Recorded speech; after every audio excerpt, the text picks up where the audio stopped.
جو مٹی میں مٹی ہوا پڑا ہو، میلا کچیلا ہوا پڑا ہو، سر سے جوئیں گر رہی ہیں، تو زمانے کا احرام تو ایسا تھوڑا ہی تھا کہ آپ لوگ آٹھ کو باندھ کے یہاں بیٹھے. وہ کہاں سے باندھتے تھے، پیدل چلتے تھے. حضور صلی اللہ علیہ وسلم کو بھی آتے آتے 1 ہفتہ لگا مکہ مکرمہ میں. پھر ان کے ہاں اس وقت دستور تھا بال رکھنے کا. اس سفر میں جمعیں پڑ جاتی تھیں. تو کہا شیخ الطفل، مٹی میں مٹی اور جمعیں گر رہی ہوں، یہ سب سے اچھا حج. ای الحج افضل، پھر کسی نے پوچھا سب سے بہتر حج کیا ہے؟ تو آپ نے فرمایا العج والفج، شور مچانا، خون بہانا. شور مچانا کیا ہے؟ تلبیہ لبیک اللہم لبیک پڑھ لیں ایک دفعہ ہم سارے. لبیک اللہم لبیک لبیک لا شریک لک لبیک ان الحمد والنعمت لک والملک لا شریک لک. یہ اللہ کو پسند ہے شور مچانا، لبیک شور مچانا. اور کیا پسند ہے؟ الفج، خون بہانا، قربانی کرنا. آپ لوگ عام طور پر افراط والے آ جاتے ہیں، اگر چلو شکر ہے قربانی سے بچ گئے ہیں. اور اللہ تعالیٰ فرما رہے ہیں خوب خون بہاؤ قربانی کے دن، کیونکہ جو کچھ آپ آگے بھیجیں گے وہ آپ کا سرمایہ ہے. جو آپ یہاں چھوڑ دیں گے وہ پتہ نہیں کس کا اولاد کا ہے یا نہیں ہے، تو اللہ جانے. تو اس وقت ہم اللہ کا وفد ہیں، مرد ہیں، عورتیں ہیں، ہم اللہ کے مہمان ہیں.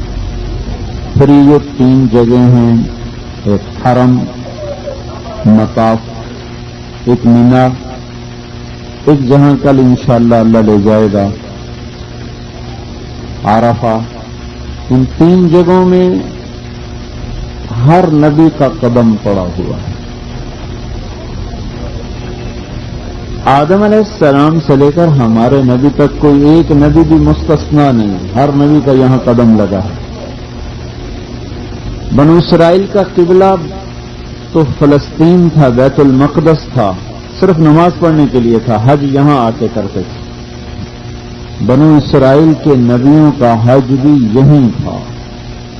آپ نے آخری حج پر فرمایا میں دیکھ رہا ہوں موسیٰ علیہ السلام احرام باندھے ہوئے تلبیہ پڑھتے ہوئے پہاڑ سے نیچے اتر رہے ہیں. ہم چونکہ حج کے سفر میں جمع ہیں اور یہ ایک ایسا فریضہ ہے جو زندگی میں ایک دفعہ فرض ہوتا ہے. آپ میں سے کون بھائی ہیں جو پہلی دفعہ حج کے لیے تشریف لائیں؟ ذرا ہاتھ کھڑے فرمائیں. ماشاءاللہ، کتنا بڑا عدد ہے جو پہلی دفعہ تشریف لایا ہوا ہے.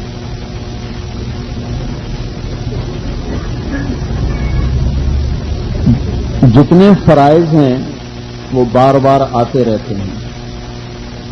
حج ایک ایسا فریضہ ہے جو زندگی میں ایک دفعہ آتا ہے. اگر مغرب کی نماز میں ابھی ہم سے کچھ کوتاہی ہو گئی، اگر اللہ نے زندگی رکھی ہے تو کل مغرب میں اس کی کمی پوری کر لیں گے. عشاء میں ذرا زیادہ زور لگا لیں گے، فرض کے قائم مقام ہو جاتا ہے. آج کے روزے میں کوتاہی رہ گئی تو کل کے روزے سے پوری کر لیں. زکوٰۃ کے دیتے ہوئے کچھ نیت خراب ہو گئی، اگلی دفعہ دیتے ہوئے پچھلی پہ توبہ کر لیں گے، اگلی پہ درست کر لیں گے. حج کا کیا کریں گے؟ تو زندگی میں ایک دفعہ فرض ہوتا ہے. اس کے بعد پھر نفل ہے. آپ لوگوں کو یہ سعادت حاصل ہے کہ اکثر یہیں کے رہنے والے یہیں رہتے ہیں مختلف ملکوں سے، تو آپ ماشاءاللہ بہت سے بھائی ہیں جو ہر سال حج کرتے ہیں. بہترین بندگی ہے، عورتوں کا جہاد ہے حج. ہمیں بھی یا رسول اللہ جہاد کی اجازت دیجیے. آپ نے کہا تمہارا جہاد ہے تو صحیح، کا کیا حج. تو لیکن اس میں فرق اتنا ہے فرض اور نفل میں کہ کل ہے یوم عرفہ، اگر یہ یوم عرفہ روزانہ اللہ بنا دے، روزانہ 9 تاریخ ہو جائے اور ہمیں قیامت تک کی زندگی دے دے اور ساتھ اسباب روٹی صحت بھی دے دے اور ہم کھاتے رہیں اور عرفات میں جاتے رہیں اور ادھر طواف زیارت کرتے رہیں روزانہ قیامت تک، تو ایک فرض کا بدلہ نہیں ہو سکتا۔ اور ہم سے تو اب قیامت بہت قریب ہے۔ آدم علیہ السلام کے زمانے سے کوئی حج شروع کرے نفلی، آج تک پہنچے، آج سے آگے قیامت کے ڈنکا بجنے تک پہنچے، ایک فرض کے برابر نہیں ہو سکتا۔ فرض اور نفل میں کوئی مناسبت قائم ہو ہی نہیں سکتی، کوئی ریشو بن نہیں سکتی کسی قسم کی۔ اس لیے جو بھائی پہلی دفعہ کر رہے ہیں وہ بڑی احتیاط سے کریں، جو بھائی دوسری تیسری چوتھی 10ویں 15ویں دفعہ کر رہے ہیں وہ اس لیے کریں کہ پچھلے کی کمی اللہ وہ کمی رہ گئی اب اس سے ہی پورا کر دے۔ اس لیے بھائیو، کسی نبی نے شروع میں حج نہیں کیا، ہمارے نبی نے بھی آخر میں کی۔ ہم کل عرفات میں جا رہے ہیں، یہ دربار شاہی ہے اور دربار خاص ہے۔ بادشاہوں کے 2 دربار ہوتے تھے، ایک دربار عام ایک دربار خاص۔ اس کے کچھ بقایا جات موجود ہیں لاہور کے شاہی قلعہ میں بھی اور دلی کے شاہی قلعہ میں بھی، ایک دیوان عام ہے ایک دیوان خاص۔ تو یہ جو عرفات ہے یہ دیوان خاص ہے، دربار خاص ہے، یہاں اپنی طاقت سے کوئی نہیں جاتا، میں اللہ کی تائید اور توفیق سے جاتا۔ 1992 یا 93 میں حج میں آیا ہوا تھا، تو میں حرم شریف سے نکلا، ایک جگہ میرا بیان تھا جہاں مکہ ٹاور بنا ہوا ہے، یہاں ٹیکسی اسٹینڈ تھا، یہاں سے میں نے ٹیکسی لی اور چلا جہاں جانا تھا بیان کرنے۔ سامنے سے کوئی حاجی گزرے ہوئے، ٹیکسی ڈرائیور اس کو بڑی گندی گالیاں نکالی عربی میں، وہ اس اطمینان میں تھا بھائی اس کو تو کچھ خبر نہیں، تو اس نے جب اوپر نیچے یہ کام شروع کیا تو مجھے خیال آیا کہ اس بھائی سے کچھ بات کرنی چاہیے، تو میں نے اس سے ایسے ہی تعارف شروع کیا۔ پھر میں تھوڑا سا جیسے تبلیغ والے کرتے ہیں، تھوڑا میں ذرا ادھر کو آیا، وہ مجھ سے کہنے لگا مجھے کیا دین کی بات سناتے ہو، مجھے 10 سال ہو گئے میں نے بیت اللہ کی شکل نہیں دیکھی۔ میں یہ سمجھا جیسے بہت سے بدو باہر سے آتے ہیں اور آ کر حج سیزن کماتے ہیں، میں نے کہا یہ تو باہر سے آیا ہوگا حج سیزن کے لیے تو اس لیے کہہ رہا، میں نے کہا تم باہر سے آئے ہو؟ تو نہیں، میں مکے میں رہتا ہوں، مکی ہوں، مکے میں رہتا ہوں، میری 2 بیویاں ہیں۔ اچھا مجھے تو تالا ہی لگ گیا، سناٹا، میں تو کبھی سوچ بھی نہیں سکتا تھا کہ مکہ میں رہنے والے پر 10 برس گزر جائیں اور وہ بیت اللہ کی شکل نہ دیکھے، لہذا مجھے تو چپ لگ گئی۔ مجھ سے کہنے لگا کیا بات ہے غمگین ہو گئے ہو؟ وہ اسی اطمینان میں بول رہا غمگین ہو گئے ہو؟ غم نہ کرو، میرے جیسے مکے میں بہت ہیں، سینکڑوں ہیں جنہوں نے شکل بھی نہیں دیکھی۔ تو معلوم ہوا کہ یہ حاضری اس بلانے والے کے بلانے سے ہے، خود اپنی طاقت سے نہیں ہے، جو قریب بیٹھ کے نہ آنے دے۔ تو میرے بھائیو، ہمارا یہ سفر حج، پہلی بات تو شکرانہ ہو، یا اللہ تیرا شکر ہے تو نے بلایا، ہم کہاں اس قابل تیرے دربار میں آتے۔ دربار خاص میں اگر کوئی شخص چلا جائے اور بادشاہوں کے آداب کی رعایت کر کے وقت گزار لے تو بہت کچھ لے لیتا ہے، مل جاتا ہے،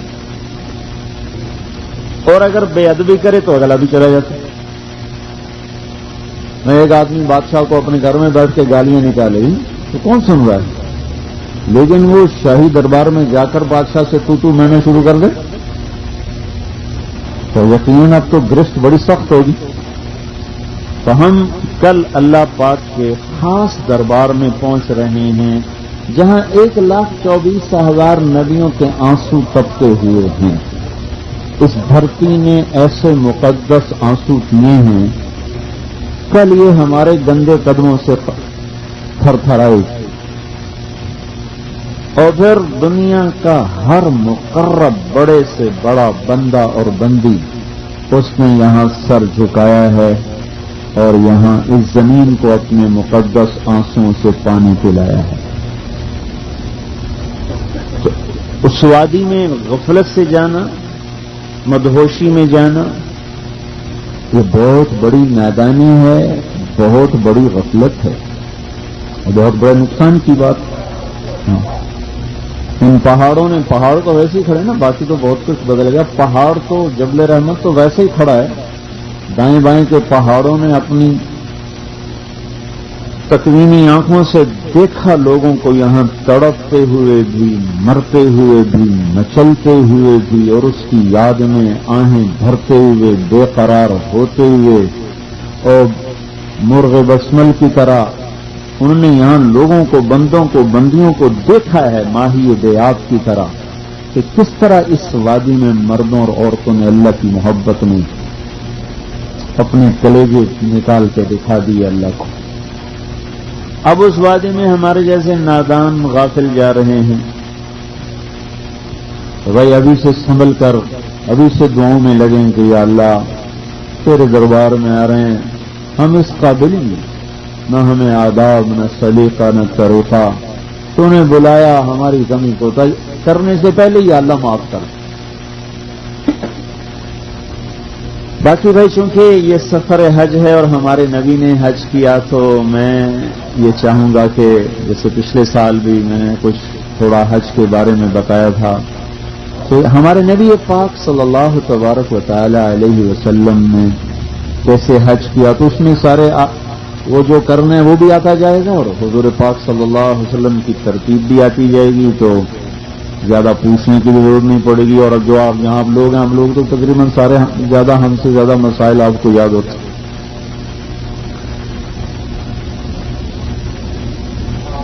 8 ہجری میں مکہ فتح ہو گیا. حج کی فرضیت 8 میں آئی یا 9 میں آئی، آپ نے حج نہیں فرمایا. 9 ہجری میں آپ نے حج نہیں فرمایا. حج کی تاریخیں وہ اپنے اصل ٹھکانے پر نہیں آ رہی تھی. عربوں میں دستور تھا وہ مہینے میں 10 دن بڑھا دیتے تھے. جب لڑنے کا شوق ہوتا تھا اور اوپر سے مہینہ آ جاتا تھا جس کو اشہر حرام کہتے ہیں، 10 دن بڑھا دیتے. تو 10 دن بڑھانے سے 36 سال کے بعد جا کر پھر تاریخیں صحیح مقام پر سیٹ ہوتی. 36 برس ڈسٹرب ہو جاتی تھی ساری ترتیب. 10 دن تو 8 ذوالحج کو 8 ہجری میں جو حج آ رہا تھا وہ تقریباً 29 ذوالحج کو آ رہا تھا. لیکن آپ نے اس کو چھیڑا نہیں. یہ آپ کی حکمت ہے. کبھی کسی چیز کو ایک دم نافذ کرنا، طبیعتیں اس کو اگل دیتی ہیں. حالانکہ آپ نبی تھے اور آپ غور فرما رہے ہیں، مکے میں اسلامی حکومت قائم ہو گئی تو اب تو آپ کو چاہیے تو فوراً شریعت نافذ کرتے رہے. آپ نے حج جیسی چیز کو نافذ نہیں فرمایا، اسے غلط تاریخ میں ہونے دیا کہ کہیں یہ نئے مسلمان بگڑ نہ جائیں، کہیں یہ بگڑ نہ جائیں. حالانکہ نبی کے سامنے کس نے بگڑنا تھا اور کتنے تھے جو بگڑتے. اتنی طاقتور اللہ پاک نے حکومت نصیب فرما دی تھی اور ادھر نبی کی تربیت تھی اور ادھر مکے کا دیش تھا. اس کے باوجود آپ نے 2 برس انتظار کیا کیونکہ تیسرے سال وہ تاریخیں 36 برس کا غلط دورانیہ گزار کے خود اپنی اپنی جگہ پہ فٹ ہو کے آ رہی تھی. 9 ہجری میں آپ نے ابوبکر صدیق کو حج کے لیے بھیجا تو حج 19 تاریخ کو آ رہا تھا. 19 ذوالحج کو حج ہوا ہے، لیکن آپ نے اس کو نہیں چھوڑا. ہونے دو. 2 برس آپ نے مہلت دی 2 برس. اس سے یہ پتہ چلتا ہے کہ دین نافذ کرنے سے نہیں آتا، تربیت کرنے سے آتا ہے. میں آپ سب کو کہوں کل تک سارے ڈاکٹر بن جاؤ میں تمہاری خیر میں، یہ ناممکن ہے. کل تک سارے آپ انجینئر بن جاؤ، آپ کہیں گے بیچارے دیکھو ملا لوگ ان کو اتنی عقل نہیں، یہ کیسی بے وقوفوں کی باتیں کر رہے ہیں. بڑا ڈاکٹر کوئی ایسے چھو منتر سے بنتا ہے؟ زندگی کی محنت ہے جس سے لوگ ڈاکٹر بنتے ہیں. اگر میں آپ کو کہوں کل تک سارے متقی بن جاؤ تو کہیں گے بڑی خوبصورت بات کی ہے، ابھی نافذ کرو اس کو. یہ اتنی ہی احمقانہ بات ہے جتنی پہلی بات تھی کہ کل تک سارے ڈاکٹر بن جاؤ. پہلے تو میں نے دھمکایا تھا نا، میں کہتا ہوں 10 کروڑ روپیہ فی آدمی کو ملے گا، کل تک سارے ڈاکٹر بن جاؤ. نہیں ہو سکتا، نہ شوق سے نہ خوف سے. کیوں کہ ڈاکٹر ایک تربیت ہے، انجینئر ایک تربیت ہے، نہ کہ ایک حکم ہے کہ نافذ کر دو. تو اسلام ایک زندگی ہے، نہ کہ کوئی وہ آرڈر ہے کہ بس نافذ کر دو. ایک زندگی اور وہ قبول کروانی ہے. اور طبیعتیں ایک دم نہیں آیا کرتی ہیں، آہستہ آہستہ آہستہ آہستہ آہستہ آیا کرتی ہیں. تو آپ اپنے محبوب صلی اللہ علیہ وسلم کی حکمت بالغہ پہ غور فرمائیں کہ آپ نے 2 برس اسلامی حکومت میں حج کو غیر موسم میں ہونے دیا، چھڑا نہیں. کیونکہ تیسرے سال خود ٹھیک ہو رہا تھا تو کیسے 2 سال تک آپ نے اس چیز کا انتظار فرمایا. تو اسلام تو ڈاکٹر بننا کون سا مشکل کام ہے؟ ذہین ہو، محنت کرے ہوئے. انجینئر بننا کون سا مشکل کام ہے؟ مسلمان بننا تو دنیا کا سب سے مشکل چیپٹر ہے. انسانی زندگی کا سب سے مشکل سوال ہے مسلمان بننا. یہ کیسے ہوگا؟ ہو جا تو ہو گئے. اور ایسا کوئی فارمولہ نہیں کہ ادھر سے مشین میں ڈالو اور ادھر سے جنید بغدادی بنا کے نکال دو، ایسا کوئی فارمولہ نہیں. اللہ تعالیٰ درخت کو آپ دیکھ لیں کیسے دھیرے دھیرے اٹھاتا ہے. یہ ہمارا بچہ ہے، کل کو اللہ اس کو زندگی دے بڑا ہوگا تو آہستہ آہستہ زندگی کے مراحل سے گزرتا ہوا بڑا ہوتا ہے. ہم سب بچپن کے مراحل سے کس طرح آہستہ آہستہ گزرتے گزرتے گزرتے آج اپنی عمروں میں پہنچے ہیں. ایسے ہی اسلام بھی میرے بھائیوں ایک زندگی ہے جو تربیت کے ساتھ قلوب میں اترتی ہے اور پھر اندر سے باہر کو آتی ہے. اس مائک کی تار کاٹ دو، یہ بولنا بند کر دے گا. تو اس کو کہو اللہ کے واسطے بول، مینا کا موقع بیان بڑا ضروری ہے، تو یہ اللہ کا واسطہ بولنا شروع کر دے. وہ نہیں بولے گا. اب اس کو چھتر مارو پھر بھی نہیں بولے. مارو اس کو جوتے مارو، اب بول بولتا ہے وہ نہیں بولے. کیوں؟ تو نے شروع تو نکال دی، بولے کیسے؟ اور اس کو ادھر تار سے مشین سے اس کا کنیکشن جوڑ دو، خود ہی بولے گا. اب یہاں تو مسلمان بیٹھے پھر بھی بولے گا، غیر مسلم بیٹھے پھر بھی بولے.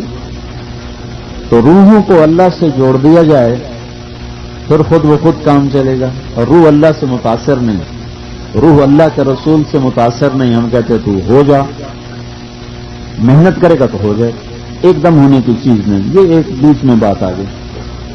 ہمارے نبی پاک صلی اللہ تعالی علیہ وسلم نے حج کا اعلان فرمایا 10 ہجری. قبائل کٹھے ہونے شروع ہو گئے، لیکن اللہ کی شان یہ ہوئی کہ اس سال چیچک کی وبا پھیل گئی، سارے عرب میں پھیل گئی. تو ایک کافی بڑا مجمع تھا جو حج میں آنے سے محروم ہو گیا. میں حیران ہوں، ام سلیم جیسی بڑی پائی کی صحابیہ وہ حج میں شریک نہیں تھی.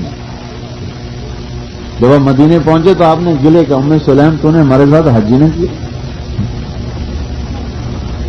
تو وبا پھیل گیا، چیچک کی بیماری پھیل گئی، تو بہت سے لوگ اس میں شریک نہیں ہو سکے. تو اللہ پاک کی حکمت ہوئی کہ ان کی دلجوئی کے لیے پھر آپ نے ارشاد فرمایا عمرۃ فی رمضان تعدل حجۃ معی. رمضان میں جو عمرہ کرے گا وہ ایسا جیسے میرے ساتھ حج کیا. وہ چیچک کتنی بڑی رحمت ہوئی. اگر وہ سارے حج میں شریک ہوتے تو آپ نہ فرماتے. آپ نے ان کی دلجوئی کی خاطر فرمایا کہ اب جو لوگ رہ گئے ہیں وہ رمضان میں عمرہ کر لیں گے تو وہ ایسے ہی ہوں گے جیسے میرے ساتھ حج کیا. اب یہ قیامت تک کے لیے یہ رحمت کا دروازہ کھل گیا. اب کوئی اس رمضان میں حج کرے یا اگلے میں ایسا جیسے اللہ کے نبی کے ساتھ اس نے حج کر لیا. تو 25 ذو الحج کو آپ نے ظہر کی نماز مدینے میں ادا فرمائی دو چادروں میں. اور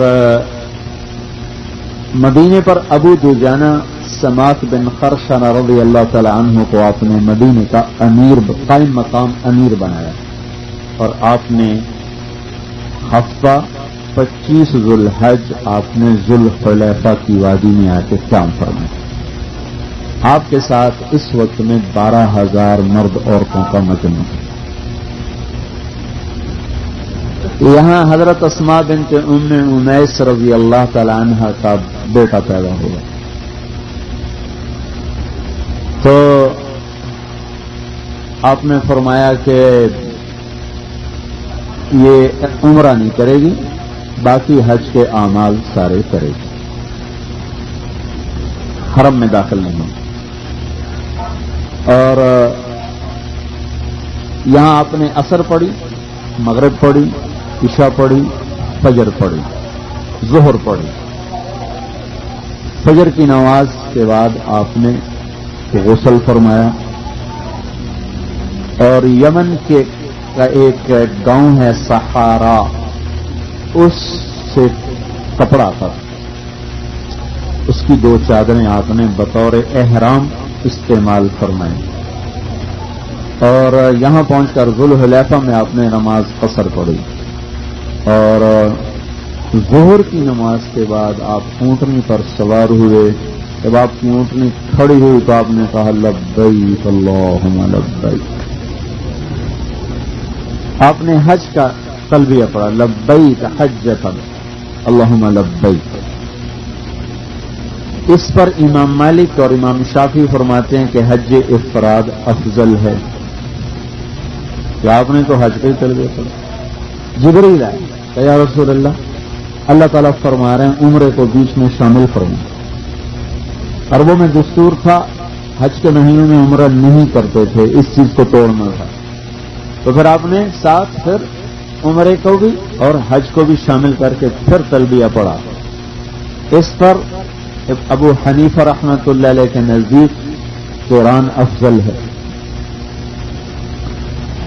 جب آپ یہاں تشریف لائے مکے میں تو آپ نے کہا بھائی جس نے عمرہ کر لیا ہے اور اس کے ساتھ جانور نہیں ہے وہ احرام کھول دو.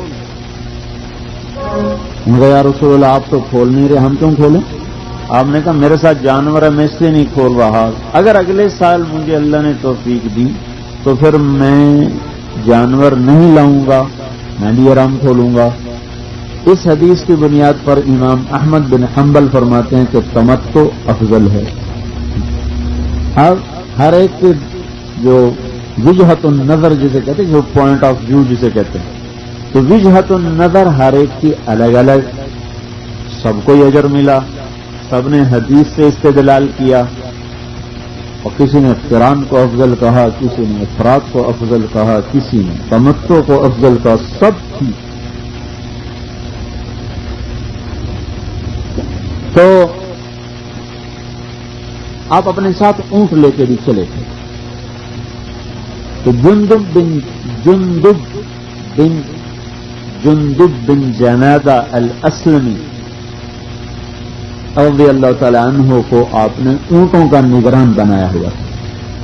ظہر کے بعد جو آپ نے فجر کے بعد جو آپ نے غسل فرمایا تو اس میں آپ نے خوشبو لگائی. وہ خوشبو ٹھوس ہوتی تھی، ایسے ہماری طرح لیکوڈ ہماری خوشبو کی طرح سر کی مانگ میں، بالوں میں، داڑھی میں لگائی. اس کی سفیدی نظر آ رہی تھی، آپ کے سر کے اس کی مانگ میں سفیدی نظر آ رہی. پھر اس کے بعد آپ نے شہد منگوایا، شہد، اور تھوڑا تھوڑا سارے بالوں پہ لگایا. کیونکہ آپ کے بال گھنے تھے اور بڑے تھے تو یہ شہد خشک ہو کر بالوں کو چپکا، گوند بن گیا، گوند. تو سارے بال چپک گئے، وہ بکھرنے سے بچ گئے، کھلنے سے بچ گئے. تو لبد راسہ، لبد تلبید، شہد سے بالوں کو اس طرح آپ نے سارا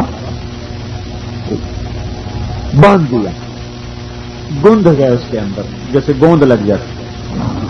اور یہاں سے آپ چلیں تو آپ کا جو پہلا پڑاؤ ہوا، پہلا وہ ایک جگہ تھی جو اس زمانے میں اس کا کوئی وجود نہیں رہا، اس کا نام تھا ملل۔ یہ ذوالحلیفہ سے کوئی 16 میل کا فاصلہ، جب آپ ظہر کے بعد چلے تو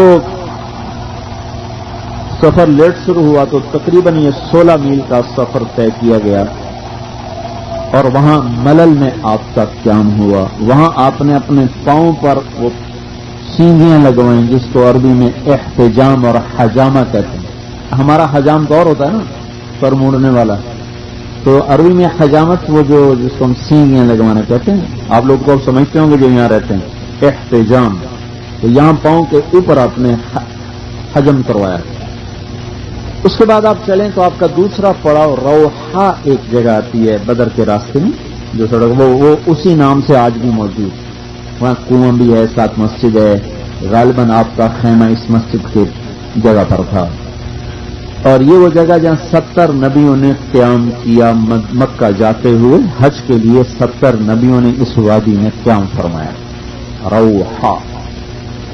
یہاں ایک نیل گائے آ گئی، اس کو تیر لگا ہوا تھا، لڑکھڑا رہی تھی، گرنے کو تھی، تو آپ نے ارشاد فرمایا دیکھو دیکھو بھائی کوئی اس کو پکڑے نہیں، اس کا کوئی شکار نہ کرے۔ تو اتنے میں جس نے شکار کیا تھا وہ آ گئے، بحث قبیلہ کے شخص تھے۔ انہوں نے کہا یا رسول اللہ یہ آپ کو ہدیہ، میں نے تو اپنے لیے کی تھی لیکن اب آپ تشریف لائے، آپ کو ہدیہ۔ تو آپ نے اس کو قبول کیا، پکوایا، کھلایا۔ دوسرا جو آپ کا پڑاؤ ہوا یہ عرج سے آپ چلے، رویثہ یا اثایا، بعضے کہتے ہیں اثایا، بعضے کہتے ہیں رویثہ، یہ آپ کا تیسری جگہ یہ آپ کا قیام ہوا۔ یہاں ایک ہرن ملا جو زخمی حال میں تھا، لیکن آپ نے وہاں پہ دیکھو اس کو کوئی نہ پکڑے کیونکہ پتہ نہیں کس نے شکار کیا ہے۔ پھر اس کے بعد آپ کا چوتھا جو پڑاؤ ہوا وہ عرج ایک جگہ ہے، یہ رویثہ کے بعد ہے۔ عرج میں حضور صلی اللہ تعالی وسلم اور ابو بکر رضی اللہ تعالیٰ عنہ کا جو سامان سفر تھا ایک اونٹنی پر تھا، وہ اونٹنی گم ہو گئی۔ جب وہاں کھانے کے لیے بیٹھے تو اونٹنی غائب، کھانا غائب۔ تو ابو بکر نے غلام سے پوچھا بھائی کھانا کا جو اونٹنی گم ہو گئی، تو ابو بکر نے اس کی پٹائی کی کہ تو ایک اونٹنی نہیں سنبھال سکا۔ تو آپ نے فرمایا دیکھو دیکھو بھائی یہ احرام میں کیا کر رہا ہے۔ ابو بکر آ جاؤ، ادھر آ جاؤ، اللہ کھلائے گا، اس پہ ناراض نہ ہو۔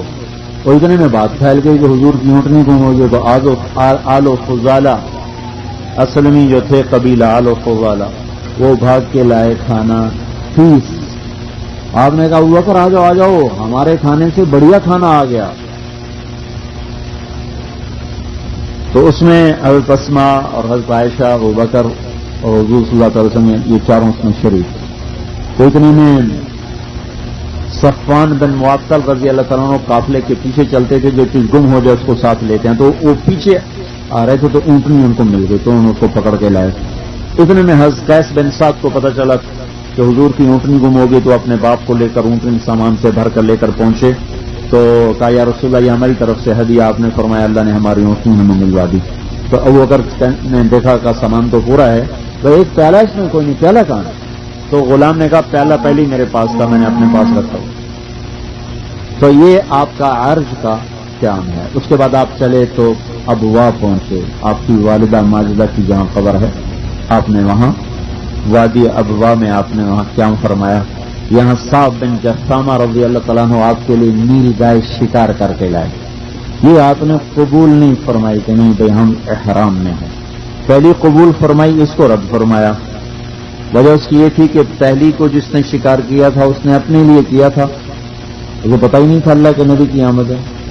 تو پھر آپ تشریف لائے تو آپ کو ہدیہ کیا، تو وہ اپنے لیے شکار کر کے محرم کو کھلانا ٹھیک ہے، لیکن محرم کی نیت کر کے شکار کرنا پھر اس کو کھلانا یہ ٹھیک نہیں۔ تو انہیں پتا تھا کہ حضور کی آمد ہے، تو انہوں نے پہلے سے آپ کے لیے نیل گائے کا شکار کیا. تو آپ نے کہا بَإِنَّا حُرَّمٌ، ہم سب حالت احرام میں ہیں، ہم تیرا شکار قبول نہیں کر سکتے.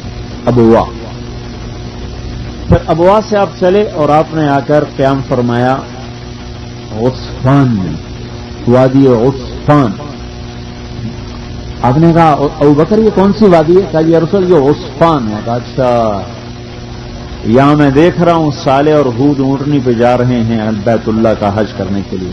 صالح اور ہود علیہ السلام. عصفان سے آپ چلے اور اسی قسم کی دو گزرتے ہیں آپ نے زید تن فرمائی اور پالی جو دو چادریں جو آپ نے اتار. صرف صرف احرام بدلا جائے. صرف میں پہنچے. صرف آپ اتوار رضی اللہ تعالیٰ عنہ کو اتوار کو ظہر کو چلے تھے اور بیٹھی رو رات کو آپ 4 رات کو آپ مکہ مکرمہ. مجھے تو میرا تو یہ مسئلہ ہو گیا. آرام کا یہ اللہ کا نظام ہے. جون میں صبر کرو تو اور اب تم قیام فرمایا. عمرہ نہ کرنا. صبح حج کے اعمال پانی سے غسل فرمایا اور اس کے بعد آپ چلے اور بیت اللہ کی طرف تشریف لائے. تنعیم پہنچے. جب تنعیم پہنچے تو آپ نے احرام کی چادروں کو بدلا. کہاں سے آپ نے دیکھا ہوگا بابو بنی شیبہ اتوار ایک دروازے پر. اس دروازے کے سامنے باہر آپ نے ان کو بٹھایا. ہفتہ چھٹے چھڑی سے ساتھ میں گیا ہفتے کا. اور اس دروازے سے گزر رہے حرم شریف کے اندر تو آپ نے فرمایا کہ بھائی اور نظر پڑتی آپ نے کہا اللہ مسجد بھائی اسی قسم کی 2 چادریں آپ نے زیب تن فرمائی اور پہلی جو 2 چادریں جو آپ نے اتار احرام بدلا جائے. من عظمہ ممن حجہ اعتمرہ تعظیما وتشریفا. اتوار کو ظہر کو چلے تھے کچلوار رات کو آپ 4 اس کے بعد آپ سیدھے رات کو آپ مکہ مکرمہ میں داخل ہو گئے. استلام کیا. استلام کسے کہتے ہیں؟ جون میں دیرے دیپ تو استلام نہیں کہتے. یہ تو فرمایا اس کا قائم مقام. استلام کہتے ہیں غسل فرمایا حجر اسود پہ یوں ہاتھ. بعد آپ کہتے ہیں استلام اللہ کی طرف حجر اسود پہ یوں ہاتھ پھیرا.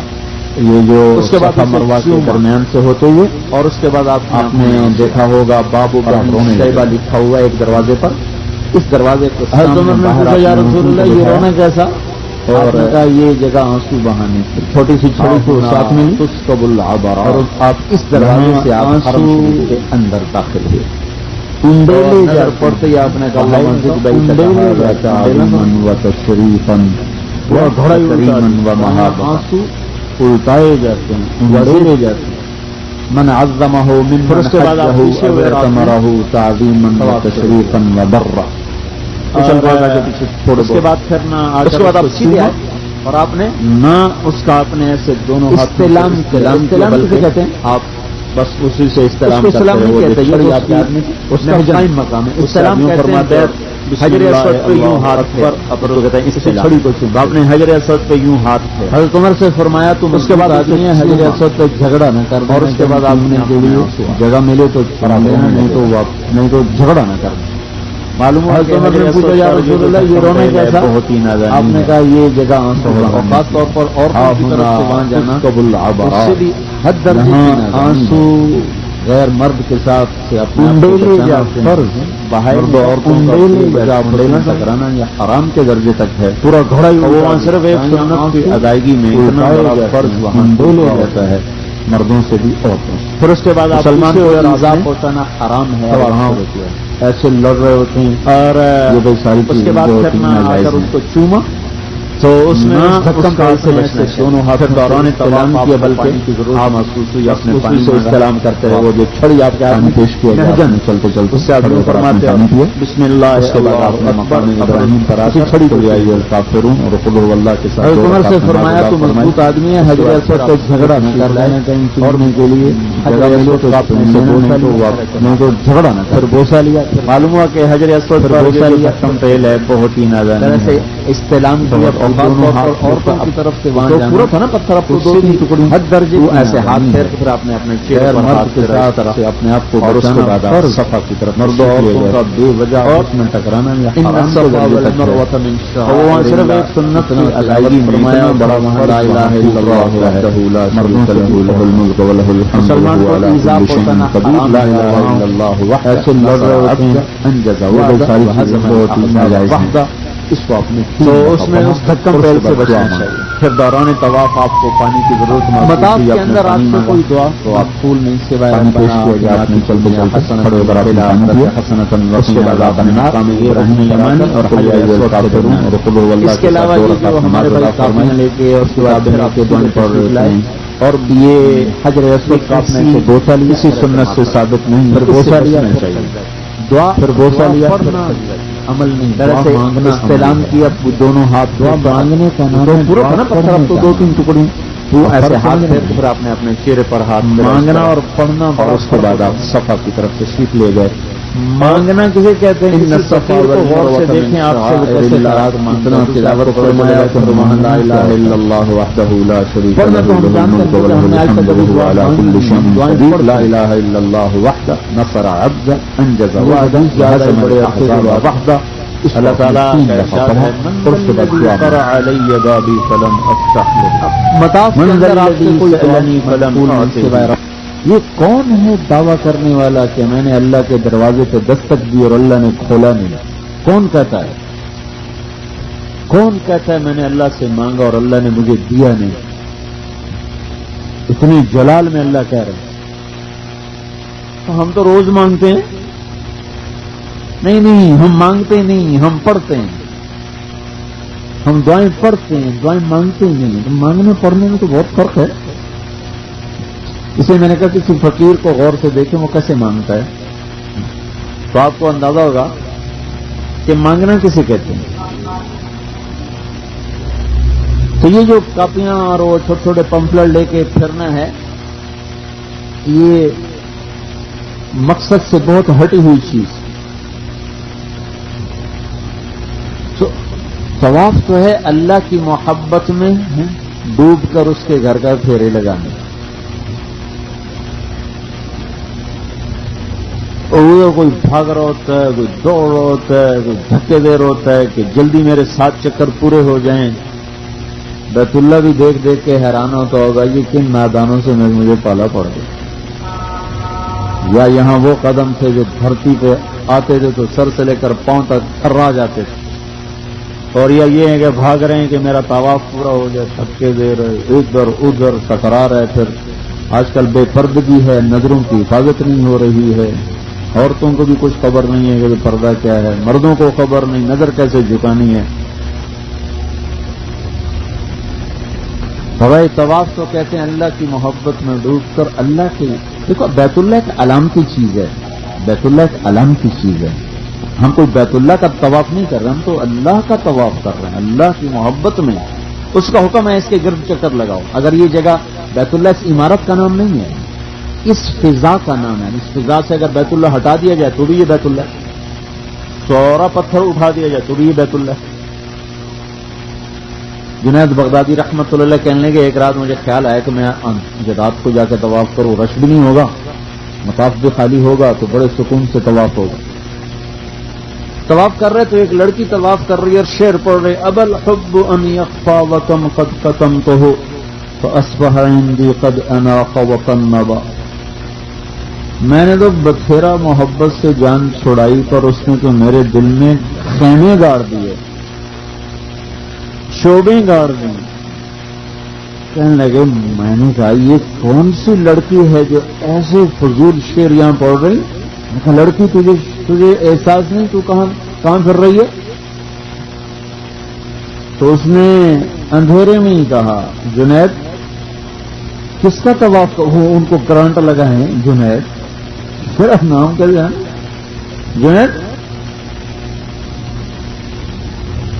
کس کا طواف کر رہے ہو؟ کہنے لگے بیت اللہ کا. تو اس نے اسے آسمان کی طرف منہ اٹھایا, کہا واہ میرے مولا یہ تیری کیسی نادان دنیا ہے, اپنے جیسی مخلوق کے گرد چکر لگا رہا ہے, پتھروں کے گرد چکر لگا رہا ہے. تو وہ پھر جنید سے کہنے لگی اگر اللہ کی محبت نہ ہوتی تو مجھے اندھیرے میں یہاں چکر لگاتا نہ دیکھتا. اس کی محبت نے مجھے بے قرار کیا جو میں یہاں پھر رہی ہوں. تو جنید کہنے کا میں تو وہیں غش کھا کے گر گیا. میں تو اس لڑکی کو پہچاننے میں غلطی اٹھائی. ایک عظمت کے ساتھ، احترام کے ساتھ. اب جانتے ہیں ہر قدم کتنا قیمتی ہو رہا ہے. ہر قدم پہ 70,000 نیکی لکھی جا رہی.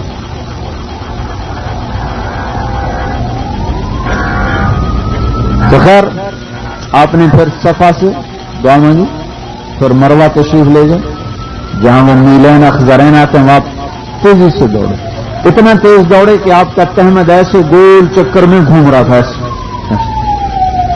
پریشر سے ہوا، ایئر پریشر بن رہا تھا.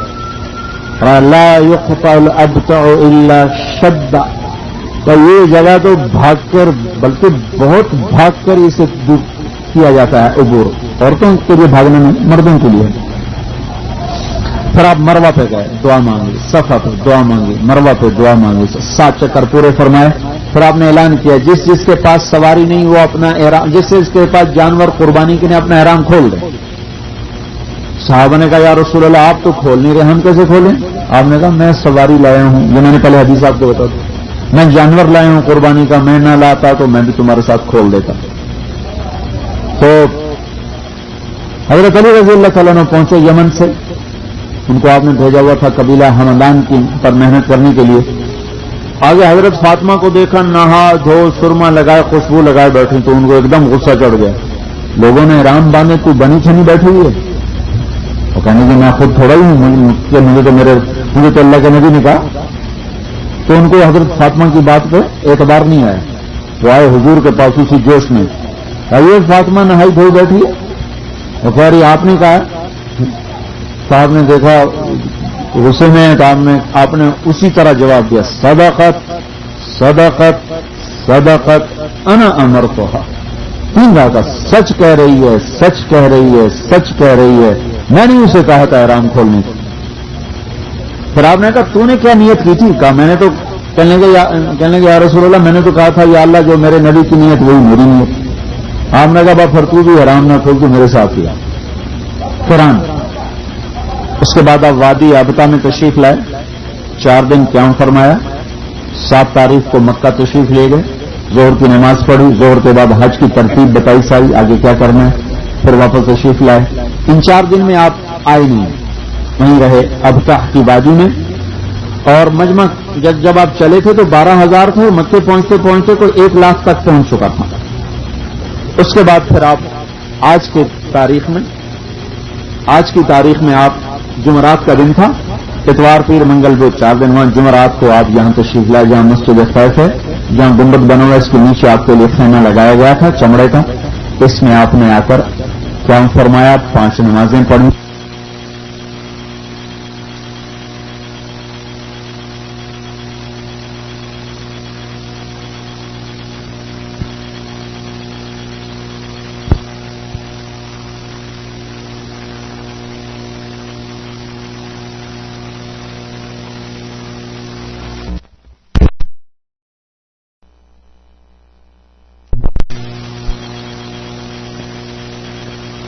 آرام فرمایا، تھوڑی دیر آرام فرمایا.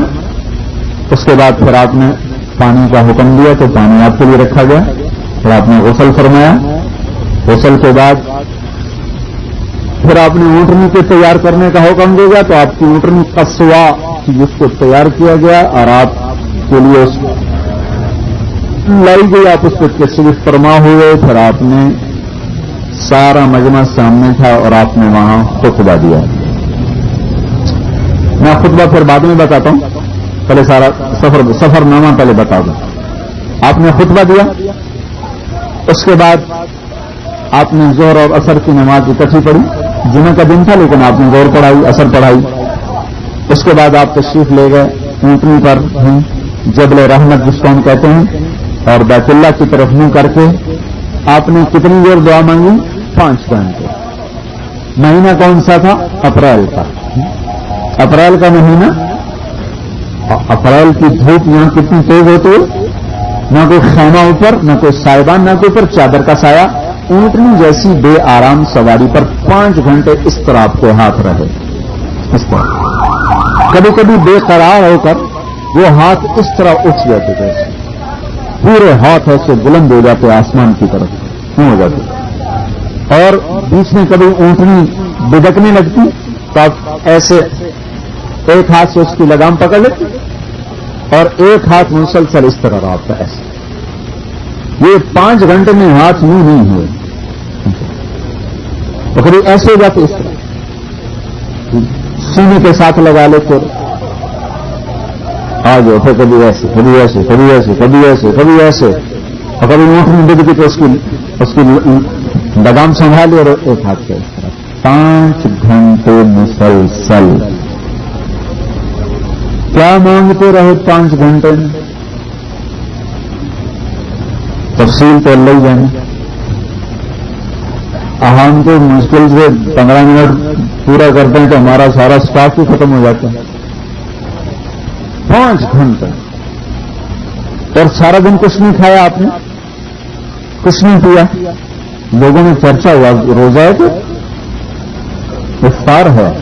ام فضل رضی اللہ تعالیٰ نے گلاس دودھ کا بھر کے پیالہ دودھ کا بھر کے بھیجا. کہا اگر روزہ ہوگا تو نہیں پیئے, نہیں ہوگا تو پی لیں.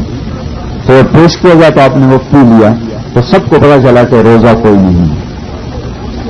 اسی دوران آپ پر یہ آیت نازل ہوئی الیوم اکملت لکم دینکم واتممت علیکم نعمتی ورضیت لکم الاسلام دینا. آپ کی اونٹنی کے ساتھ کھڑے ہوئے تھے حضرت ابو بکر رضی اللہ تعالیٰ عنہ, اور آپ کی اونٹنی کا جو لعاب تھا وہ ان کے ایسے کندھے پر گر رہا تھا. قریب کھڑے ہوئے تھے ربیعہ بن امیہ بن خلف الجمحی, ان کی آواز بڑی اونچی تھی تو کوئی بات آپ نے کہنی ہوتی تو ان سے فرماتے بھائی یہ بات کہو. کوئی آگے زور سے بتاتے کہ اللہ کے رسول یہ فرما رہے ہیں. مغرب تک یہ ہوا. اس کے بعد آپ نے حضرت اسامہ بن زید کو اپنی اونٹنی کے پیچھے بٹھایا اور آپ تشریف لے چلے مزدلفہ کی طرف. راستے میں آپ ایک جگہ اترے, استنجا فرمایا اور خفیف وضو کیا, یعنی خفیف غالباً ایک دفعہ دھویا ہوگا آزاد جوارے کو. پھر اس کے بعد اسامہ نے کہا یا رسول اللہ نماز پڑھنے کا, نہیں نماز آگے. پھر آپ مزدلفہ میں تشریف لائے اور آتے آپ نے مغرب کی نماز پڑھی.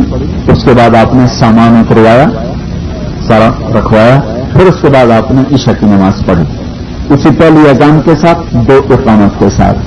عشاء کی نماز پڑھنے کے بعد آپ سو گئے اور فجر تک سو رہے. مزدلفہ کی رات میں آپ نے کوئی عبادت نہیں فرمائی, فجر تک مسلسل سوئے. اول وقت میں فجر پڑی اور آپ پھر دعا میں مشغول ہوئے. دعا مانگتے مانگتے آپ ایک دم ہنسنے لگے. تو صحابہ نے پوچھا یا رسول اللہ یہ ہنسنے کا موقع تو تھا نہیں. آپ نے ارشاد فرمایا وہاں جو میں نے دعائیں مانگی تھیں تو وہاں اللہ تعالیٰ نے میری امت کے لیے بخشش کا اعلان کیا تھا, لیکن کہا تھا ظالموں کو معاف نہیں کروں گا. تو ابھی اللہ تعالیٰ سے میں نے جو مانگا تو میرے امت کے ظالم کے لیے بھی اللہ تعالیٰ نے ہاں کر دی. تو اس پر شیطان نے اپنے سر پہ مٹی ڈالی اور سر پیٹا اور رو رہا ہے. مجھے اسے دیکھ کے ہنسی آتی. عرفات کے وقوف میں ایک صحابی کا اونٹنی پر بیٹھے بیٹھے نیچے گرے اور انتقال ہو گیا. آپ نے فرمایا اس کو اسی طرح اسی کفن میں اس کو دفن کر دو, اس کو غسل دو اور وہی اس کا کفن ہوگا, اس کا احرام اور اس کا سر ننگا رکھو. یہ قیامت کو جب اٹھے گا تو اسی طرح لبیک اللہم لبیک کہتا ہوا اٹھے. اس عرفات کی وادی میں ایک صحابی دفن ہے, ان کا نام کیا تھا, وہ کون تھے, اللہ کے سوا کوئی نہیں جانتا. تو فجر کے بعد پھر آپ نے سفر شروع فرمایا مینا کی طرف. تو حضرت فضل بن عباس کو آپ نے اپنے پیچھے بٹھایا, فضل بن عباس رضی اللہ تعالیٰ عنہ. اور جب آپ وادی محصر کے قریب پہنچے تو قبیلہ خطان کی ایک عورت آئی مسئلہ پوچھنے کے. کہا یا رسول اللہ میرا باپ بوڑھا ہے, حج نہیں کر سکتا, میں اس کی طرف سے حج کر لوں, ہو جائے گا؟ آپ نے کہا بالکل ہو جائے گا. اس بات کے دوران آپ نے حضرت فضل بن عباس جو پیچھے بیٹھے تھے آپ نے اپنا ہاتھ یوں کیا اور ان کے چہرے کو اس طرح کر. ادھر عورت کھڑی تھی تو آپ نے چہرے کو یوں کر, دوسری طرف ایسے کر دیا. تو عباس بھی پاس کھڑے تھے. جب وہ لڑکی مسئلہ پوچھ کے چلی گئی اور آپ بھی آگے چلے تو حضرت عباس نے کہا یا رسول اللہ آپ نے اپنے چچا کے بیٹے کے ساتھ کیا کر دیا؟ اس کا یوں پھیر دیا دوسری طرف. تو آپ نے ارشاد فرمایا دونوں جوان سے مجھے ڈر لگا کہیں شیطان بیچ میں نہ کود پڑے ان کو. یہ کون لوگ ہیں جن کے بارے میں آپ نے فرمایا؟ ایک طرف تو صحابیہ ہے. صحابیہ کسے کہتے ہیں؟ ساری دنیا کی عورتیں رابعہ بصری بن جائیں تو ایک صحابی عورت کے نوخن کے برابر نہیں ہو سکتی. ایک صحابی عورت کے جسم سے گرے ہوئے بال کے برابر نہیں ہو سکتی. ساری دنیا کی خواتین رابعہ بصری بن جائیں، آج کی نہیں، جو قیامت تک پیدا ہونے والی ہیں اس امت میں، وہ سب کی سب اس مقام پہ آ جائیں جس مقام پہ ہم رابعہ کو سمجھتے ہیں، تو ایک صحابی خاتون کے جسم سے گرے ہوئے بال کے برابر بنے. اور صحابی کسے کہتے ہیں؟ ساری دنیا کے انسان ولایت کے عرصوں پر پہنچ جائیں تو ایک صحابی کے گھوڑے کے ناک میں حضور کے ساتھ چلتے جو مٹی لگی تھی اس مٹی کے برابر بھی نہیں ہو سکتی. صحابی کو نہیں کہہ رہا ہوں، اس کے گھوڑے میں لگی مٹی کو کہہ رہا ہوں. اچھا یہ تو عام، اور یہ کون صحابی ہے جس کا چہرہ آپ نے ادھر پھیر دیا؟ یہ کون ہے؟ یہ فضل ہے. فضل کون ہے؟ صحابہ میں کچھ لوگ ایسے تھے جو 1000 کے برابر شمار کیے جاتے تھے. آقا ابن عمر تمیمی کا یہ 1000 کے برابر ہے. عمر ابن مہدی کرب کا یہ 1000 کے برابر ہے. طلحہ کیا ہے؟ 1000 کے برابر ہے. اور عبادہ بن سامت 1000 کے برابر ہے. مسلمہ بن مخلد 1000 کے برابر ہے. محمد بن مسلمہ 1000 کے برابر ہے. زرار بن الازور 1000 کے برابر ہے. زبیر بن عوام 1000 کے برابر ہے. فضل بن عباس 1000 کے برابر ہے. اور کیا تھا ان کے اندر؟ یرموک کی لڑائی تھی تو رومن کی طرف سے 60,000 عرب عیسائی بھی لڑ رہے تھے. تو ایک دن رومن نے کہا تم یار آج لڑو، عرب سے لڑیں، شاید کوئی نتیجہ نکلے. تو یہ لشکر آمنے سامنے تھے تو ساری باتیں معلوم ہو رہی تھیں.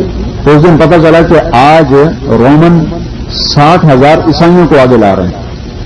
بس خالد بن ولید نے اس وقت امیر نہیں تھے، انہوں نے ابو عبیدہ سے کہا مجھے ایسا کرو 30 آدمی دے دیں، 60,000 سے جا کر ٹکر لیتا. ابو سفیان کہنے لگے مذاق کر رہے کہ سنجیدگی سے بات کر رہے؟ خالد کہنے لگے کیا بات ہے، جاہلیت میں تو بڑا سردار بنتا تھا، اب اسلام میں آ کر بزدل ہو گیا. تو کیا خیال ہے میں مذاق کی جگہ پہ بیٹھا ہوں؟ میں سنجیدگی سے کہہ رہا ہوں. کہنے کے پھر میں بزدل نہیں ہوں، لیکن یہ انصاف کی بات نہیں کہ تو 2000 کے مقابلے میں 1 لے جائے. اگر تجھے جوش چڑھا ہوا ہے تو 1000 کے مقابلے میں 1 تو لے گا، 60 تو لے گا، تو 60 لے گا. ابو عبیدہ کرنے کے ابو سفیان ٹھیک کہتے ہیں. ان کا میرے تلاش کرو 60 لوگ دوسرے حضرات کہنے لگے بات یہ ہے کہ میں اس لشکر میں لوگوں سے چڑھا ہوں تو اگر اس بات پر یوں ہاتھ تجھے ٹوپی کی پڑی وہ سر پہ چڑھا ہے، اس لشکر میں ایسے لوگوں کو قریب آ جائیں تو بھی پہلے ٹوپی تلاش کی جائے. میں نے کہا کہ تم نے جن کو انتخاب کرنے میں خیمہ الٹا ہمارا حضرت خالد نے آواز تو کہا ابھی تو کہنے لگے خدا کے بندے ٹوپی کی وجہ سے اتنا بڑا خطرہ ہے. عباس کا بیٹا خبر بھی ہے اس کی گردن کو حضور رہے بسم اللہ کے نبی کے بال ہیں. این عمرو التمیم تو کبھی تلوار میں زبیر بن العوام این رافع بن عمر تلوار اٹھاتا ہوں میں آپ کو میرے سامنے کبھی پتھر نہیں ہو سکتا. این ضرار بن الازور این عبداللہ بن عمر السرمان بلفة اليمان این شرحبیل بن حسن این عبادہ بن سلمان. اللہ کے خالد بن ولید کی نسل میں سے 60 آدمی کا انتخاب کیا. نام ایسا زندہ ہوا اور نسل کیا کہا ان کی زمان خالد نہیں دی. کیا زمانہ دی کہ یہ وہ لوگ ہیں جب یوں کرتے ہیں تو کبھی ہاتھ خالد آئے ان سے پہلے ہی شہید ہو گئے. یہ بات نہیں پتہ لگی. یہ تو وہ اپنی ذات میں آئیے ہیں بیٹھے ہوئے کہاں ہیں اور تقسیم کر دو. وہ تقسیم کرنے میں سینہ جھڑتے ہوئے یہ نفس کا مقام ہے. موسم قطر میں 2 ساتھیوں کو جگہ یہ بحث کا مقام ہے، وہ دفن کیے گئے جگہ کی اللہ کے نبی کی عمر کے ساتھ لگی ہوئی سالن. وہ سالن کا شیطان آئے گا کہاں سے؟ گوشت وہ تو کچر پکے کھاتے تھے ہماری طرف، اللہ کے نبی لگاتے تھے. ایک دفعہ آپ نے ہر شخص کے ساتھ مرد کے ساتھ ہوتا ہے. اور آپ کے ساتھ بھی ہوتا ہے، آپ کے ساتھ، لیکن جو میرے ساتھ تھا وہ کلمہ پڑ گیا. آپ لے چلے مکہ کی طرف، جس کے ساتھ رہنے سے شیطان بھی ایمان لے آئے. معاویہ رضی اللہ تعالیٰ نے چاہتا ہے آپ اس کی صحبت سے فیض سوار ہو لے. پہلے اسامہ تعریف اس کو 1000 برابر کہتی ہے، پھر فضل بن خالد بن ولید جیسا اس کی ضمانت کو بٹھایا، نبی کے کمر کے ساتھ اس کا سینہ لگا ہوا ہے، اور آپ اس کو شیطان گمراہ کہاں سے کریں کی جو نکل تھی وہ تو پھر آپ عبداللہ بن ام مکتوم نے پکڑی تھی جو نہ خود نہ بھی ہمارے لیے کیا. پھر آگے جو کچے اونٹنی کے ساتھ 7 چکر لگا آگے آگے، اور آگے جو ہم نے اپنے ایمان کے سودے پر آگے جو ہے استلام کیا، استلام کو سبق دیا ہے جو ہم نے تو اس کا قائم مقام ہے. تو گویا ہم نے اس کو غیر محرم بیٹھنا تو ہم نے بھائی اس کو دور کی بات ہے. نظر بھی صاحب جب اس کے قریب آتے تو فضل کو کوئی خطرہ تھا، چھڑی تھی خاتون کو کوئی خطرہ، اسی سے آپ بیت اللہ کو فرماتے پھر اس کو رضی اللہ عنہ کے بعد نفلوں سے فارغ ہوئے اور زمزم کے لیے بتایا جا رہا ہے. کہ میرا جی چاہ رہا ہو لیکن مجھے ڈر ہے شیطان یوں اٹھا کے افغان لے گا تو 100 مجمع میرے اوپر گر پڑے گا. بزرگ کا واقعہ ہو جائے خواب میں آگے سے شیطان کو پانی پلانا کیا ہے یہ اسی کی طرف گزارا حاجی کو ٹھنڈے ہیں تو رہا اپنے بیٹا آپ نے فرمایا کہ اس میں میرے لیے بھی ہے یہ اگر آپ ٹھنڈے سے کیا کریں ہاتھ ڈالیں نون ڈالا جوڑ دو جس میں سب نے ہاتھ تو انہوں نے اٹھا کے دیا تو آپ نے کیا. میرے بھائی اور بہنوں یہ بہت بڑا امت کو مردوں سے کافی چلی تو اتنے حیا والے یہ بھی صحیح حدیث ہے کہ ہم نے نہیں پڑھی، یہ بھی صحیح کم زبردستی کیا زور پر آپ واپس تشریف کیا. تو ہماری کیا حیثیت اور 11 تاریخ یہ ایک بڑی ضروری چیز تھی اور اس فرض کے بعد آپ تشریف لائے ہوئے مینا میں اس میں اشارہ تھا اترے تو اسامہ نے اونٹنی کی لگام پکڑی. اسی وقت بلال نے چادر کا سایہ فرمایا تو آپ اونٹنی کو تیار کیا گیا وہاں 7 ٹن کرنا. اس کے بعد آپ پلٹیں اور آپ نے پھر ایک مختصر تشریف اس کے بعد اونٹوں کو بلوایا اور شیطان کو کنکری اونٹ جو حضرت علی لائے تھے دعا مانگی تھا. یہ 5 منٹ آگے لائے جاتے ہیں جو آپ کے سامنے کھڑا کیا گیا تھا ذبح کرنے کے لیے. سورہ بقرہ 5 میں سے ایک جب آگے آ جاتا ہے ذبح ہونے کا اس میں 4 آپس میں لڑنا شروع کر دیتے آہستہ آہستہ آگے بڑھ کے اس کے بعد اگلے پر گئے آگے بڑھنا ذبح ہو گیا اور پھر ایک لڑائی شروع ہو گیا بقرہ کی. کھڑے کھڑے کو ایسے مار رہے تھے سب بقدر جتنے وہ آپس میں کاٹتے لڑتے کہ مجھے آگے. اس کے بعد آپ دوسرے پر آئے آپ نے آپ نے تو 63 سبا کرنے کے بعد آپ نے برچہ رکھا اور آپ نے فرمایا. اس کے بعد آپ نے ان کو کٹواؤ جلدی سے مزواؤ فرمائی اور اس کے کاٹنے کی مزدوری نہ گوشت دینی ہے نہ کھارا تاریخ کرنا نہ کھال اجازت دینی ہے جلد سے ادا کر جائیں یہ ٹھہرنا چاہیں اپنی بیگمات کی طرف سے اور آپ نے 12 کو جا کر زوال کے بعد اور اپنی جو دعا میں آپ نے کمزوروں کو مانگی تھی مردوں کو اور مستورات آدھی رات کے بعد نکلنے کی اجازت دی جا سکتے. آپ زوال کے بعد سودا نہیں چلیے ابو راشد نہیں آپ کا چلیے آپ کے لیے حل تسمان کا میں وہاں آپ پیشہ پہ حضرت عائشہ کرا مارنا کنکریاں آپ نے فرمایا سب نے عمرہ کیا میں رہ گئی میں نے عمرہ میرے پاس کو بلایا بلایا محرم ہے اپنے پنجاب کا زمانہ ہے تو اللہ تعالیٰ نے ان کو ساتھ آزادی کا تو اس کے بعد آپ نے عبداللہ رضی اللہ تعالیٰ کو بلوایا تو وہ چلے گئے عمر کے سامنے ایسے بیٹھا آپ تہجد کی نماز کے لیے اٹھ سکے اور بیت اللہ عمر نبی کا سامنے مشورہ کر رہا تھا وہ آ رہے تھے آپ جا رہے تھے اپنے کہیں یا رسول اللہ ودا کیا تو پھر آپ نے فرمایا کہ طواف ودا کی طرف سے پہلے اس طرف سے بال صاحب آدھے سرگنی اور سارے بال اور اس طرح ابھی طرح رضی اللہ تعالیٰ ہو دونوں ہاتھ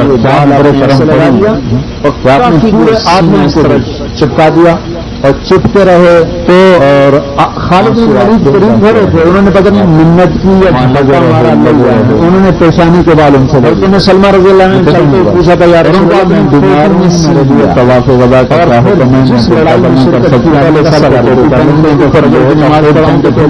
باہر سے فرمانے لکھا ہے بڑے سے بڑا لشکر خالد کے سامنے تو آپ پر بکر ہو جاتا تھا تو ام سلمہ رضی اللہ تعالیٰ عنہا سے ہمیں لڑائی فیصلہ کون نے سامنے جب میں طواف کر رہی تھی تو اللہ کو مسلسل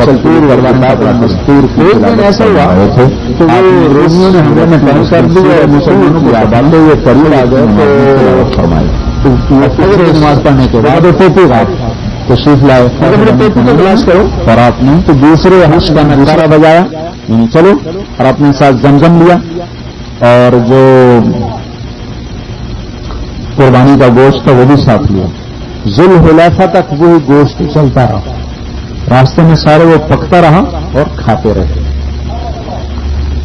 اور تقریباً ایک ہفتے کا یہ سفر واپسی کا تھا اس میں میں نے بہت دیکھا مجھے کوئی تفصیل نہیں ملی کہ آپ جاتے ہوئے کہاں کا آپ نے قیام فرمایا سوائے ایک دو جگہ کو باقی جیسے آتے ہوئے ساری تفصیل ہے یہاں رات گزاری یہاں رات گزاری یہاں رات گزاری یہاں رات گزاری جاتے ہوئے کی تفصیل کہیں نہیں ملی اور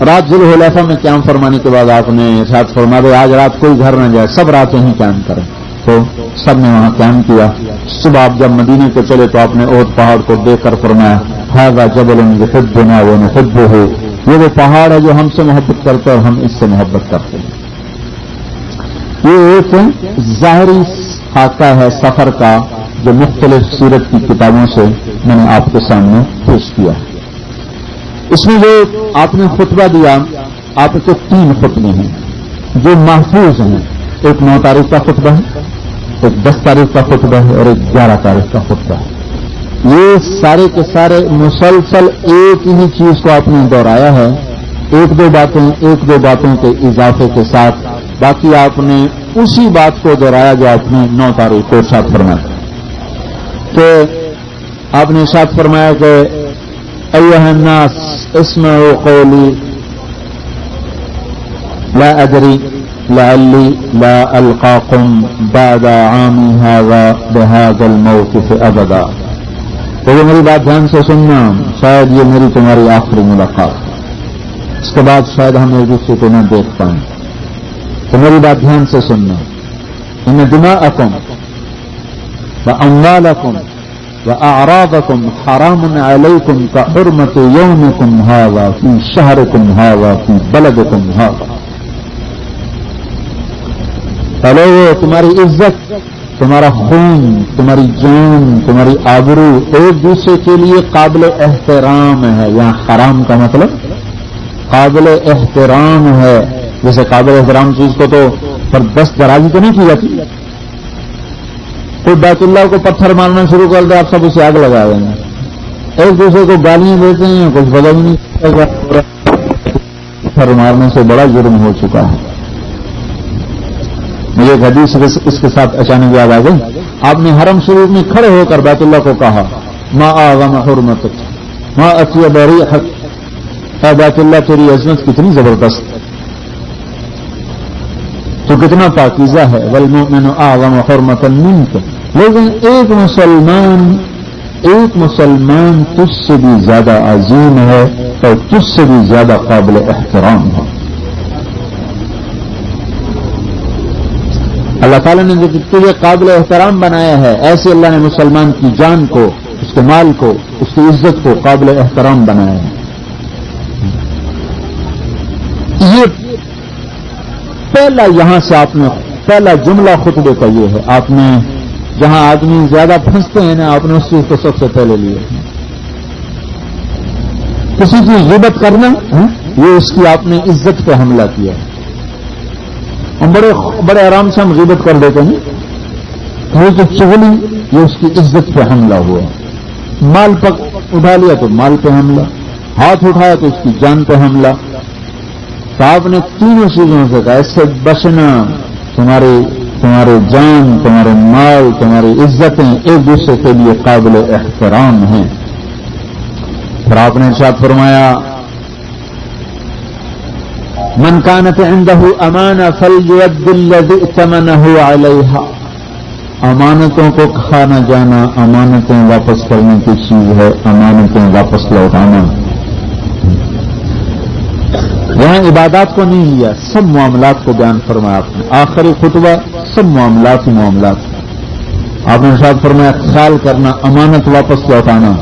پھر آپ نے فرمایا کہ انکم ستلقون ربکم فیسألکم عن اعمالکم، تمہارا رب تمہیں ان قریب اپنے پاس بلانے والا ہے، تمہاری ملاقات ہوگی، تم سے تمہاری زندگی کے بارے میں سوال کرے گا، تیاری کر کے جانا، مطلب یہ تھا۔ پھر آپ نے ارشاد فرمایا کہ جاہلیت کی ہر چیز موضوع تحت قدمی، آج جاہلیت کے سارے رسم و رواج ٹوٹ گئے۔ سب سے پہلے جس چیز کو میں ختم کرتا ہوں، اول دم اضاعہ، سب سے پہلا خون جو جاہلیت میں ہوئے میں ختم کرتا ہوں۔ سب سے پہلا خون میں اپنے خاندان کا ختم کرتا ہوں، دم و ایاس ابن ربیعہ ابن حارث ابن عبد المطلب۔ میں اپنے عزیز ایاس کو، جو بیٹا ہے ربیعہ کا، جو بیٹا ہے حضور کے تایا حارث کا، اور جو بیٹا ہے عبد المطلب کا، کہ میں اس کے خون کو معاف کرتا ہوں۔ یہ بنو سعد میں دودھ پیا کرتے تھے اور وہاں دودھ پینے کے لیے لے جائے گئے تھے، تو ان کو حجال نے ان کو قتل کیا، دام کا وہ ختم۔ پھر آپ نے فرمایا سود آج کے بعد قیامت تک کے لیے حرام ہو گیا ہے، لا ربا، سود حرام ہے، سود حرام ہے، تمہارے لیے تمہارا اصل مال ہے، اس کا دینا بھی حرام ہے، اس کا لینا بھی حرام ہے۔ اللہ۔ پھر آپ نے فرمایا سب سے پہلے جس کا میں سود ختم کرتا ہوں وہ عباس بن عبد المطلب کا ہے۔ علماء فرماتے ہیں کہ عباس کی چھوٹی سی اس قربانی پر اللہ نے حضرت عباس کی اولاد کو 550 برس حکومت عطا فرمائی۔ 132 ہجری سے لے کر 656 ہجری تک حکومت ملی۔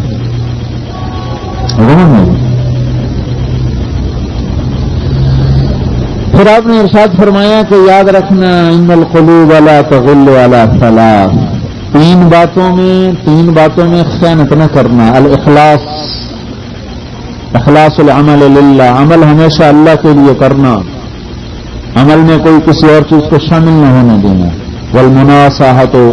ومناصحت ولاۃ الامور، حکمرانوں کو نصیحت نہ کرنا، انہیں رسوا نہ کرنا، انہیں نصیحت کرنا۔ ہمارے ہاں رواج نصیحت کا نہیں، ہمارے ہاں رواج ان کو رسوا کرنے کا ہے۔ ہم نے کہا نصیحت کرنا، نصیحت اس کو نہیں کہتے کہ برسر ممبر اس کو آدمی کوسنا شروع کر دے، نصیحت کہتے اس کو جا کر اس کو سمجھانا، یہ بات آپ کی غلط ہے، یہ بات آپ کی ٹھیک ہے، وہ کر لیں گے نہ کر، اس کو نصیحت کرتے۔ ولزوم جماعت المسلمین، اور اجتماعیت کے ساتھ جڑ کے چلنا، الگ نہ ہونا۔ پھر آپ نے فرمایا تم نے 2 باتیں چھوڑ کے جا رہا ہے، انہیں مضبوطی سے پکڑو گے کبھی گمراہ نہ ہوگے، ایک میری کتاب ہے، ایک میری سنت، ایک اللہ کی کتاب ہے اور ایک میری سنت ہے، ان دونوں کو مضبوطی سے پکڑے رکھنا، کبھی گمراہ نہ ہوگا۔ پھر آپ نے ارشاد فرمایا من کانت ہمہ طلب الدنیا، جو دنیا کے پیچھے بھاگیں گے، فرق اللہ علیہ جمعہ شملہ، اللہ اس کی دنیا پریشان کر دے گا، اللہ اس کی دنیا منتشر کر دے گا، وجعل الفقر بین عینیہ، اس کے دلوں میں فقر کو گاڑ دے گا، ولا یصیب من الدنیا الا ما کتب له، اور دنیا سے وہی ملے گا جو اس کا مقدر ہے۔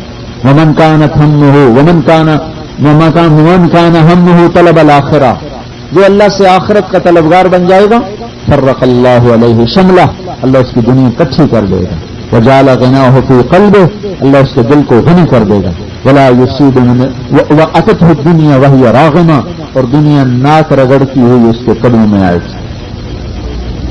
پھر آپ نے ارشاد فرمایا ارقاؤکم، تمہارے غلام، ان کے لیے خاص طور پہ نصیحت کرتا ہوں، وہ جو خود پہنتے ہو انہیں پہناؤ، جو خود کھاتے ہو انہیں کھلاؤ، فَإِن جَاءَ بِذَنبٍ فَصَبِّحُوهُ يَا عِبَادَ اللَّهِ وَلَا تُعَذِّبُوهُ، یہ غلام اگر کوئی تمہارا نقصان کریں تو انہیں مارنا نہیں، انہیں بیچ دینا، اگر معاف نہیں کر سکتے ہو، معاف نہیں کر سکتے تو انہیں بیچ دینا۔ پھر آپ نے عورتوں کے حقوق بیان فرمائے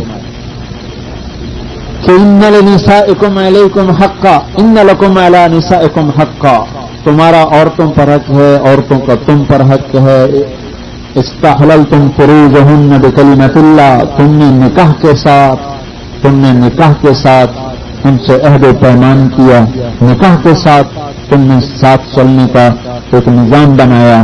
یہ تمہارے گھر میں آتی ہیں، لا یملکن لانفسہن شیئا، یہ ماں چھوڑتی ہیں، باپ چھوڑتی ہیں، بھائی چھوڑتی ہیں، گھر چھوڑتی ہیں، سب کچھ چھوڑ چھاڑ کے تمہارے گھر آ جاتی ہیں، تو یہ اللہ کی امانت ہیں، اللہ کی امانت کے ساتھ تمہارے گھر میں آتی ہیں، ان کے حقوق کا خیال کرنا۔ عورتوں پر تمہارا حق یہ ہے کہ یہ تمہارے گھر میں اس کو نہ آنے دیں، اللہ یؤتین فرشکم تکرہونہ، جسے تم ناپسند کرتے ہو، ادھر کسی کو تمہارے گھر میں نہ آنے دیں۔ فإن أتین بفاحشۃ مبینہ، یہ اس حد تک اللہ کے نبی نے چشم پوشی کا حکم دیا ہے جس حد سے بہت پہلے لوگ اپنی بیویوں کو یا قتل کر دیتے ہیں یا طلاق دے دیتے ہیں۔ تو اگر تمہاری عورت خدا نخواستہ بھٹک جائے، کسی اور کی طرف وہ مائل ہو جائے، تو اس سطح پر پہنچ کر آپ نے فرمایا کہ ان سے بات چیت بند کرو، ان کے ساتھ بیٹھنا بند کرو، اور ان کی پٹائی کرو، اس طرح کے نشان جسم پہ نہ پڑنے پائے۔ کب؟ فَإِنْ أَتَيْنَ بِفَاحِشَةٍ مُبَيِّنَةٍ، کھلا بے حیائی پر آئیں تو اتنی سزا ہے جس سے بہت پہلے لوگ قتل کر کے فارغ ہو جاتے ہیں۔ پھر اگلی بات اس سے عجیب ہے کہ اگر وہ توبہ کر لیں تو پھر ان کے ساتھ اچھا سلوک کرو اور ان کے اوپر خرچ کرو۔ مرد باہر منہ مارتا پھرے تو یہ بالکل حاجی یا پاک صاف ہے، سارا دامن عزت کا اپنا داغدار کر لے تو اس کو کوئی پوچھنے والا کوئی نہیں۔ تو کسی عورت کی نظر غلط ہو جائے اسے ذبح کر دو، اسے قتل کر دو۔ اللہ تعالیٰ کے نبی نے کتنے وسعت تک بات کو پہنچایا، تاکہ اتنی اجازت ہے کہ اس کی پٹائی کر لو، اگر وہ توبہ کر لے تو پھر اس کے لیے محبت کا اظہار کرو اور اس پر خرچ کرو۔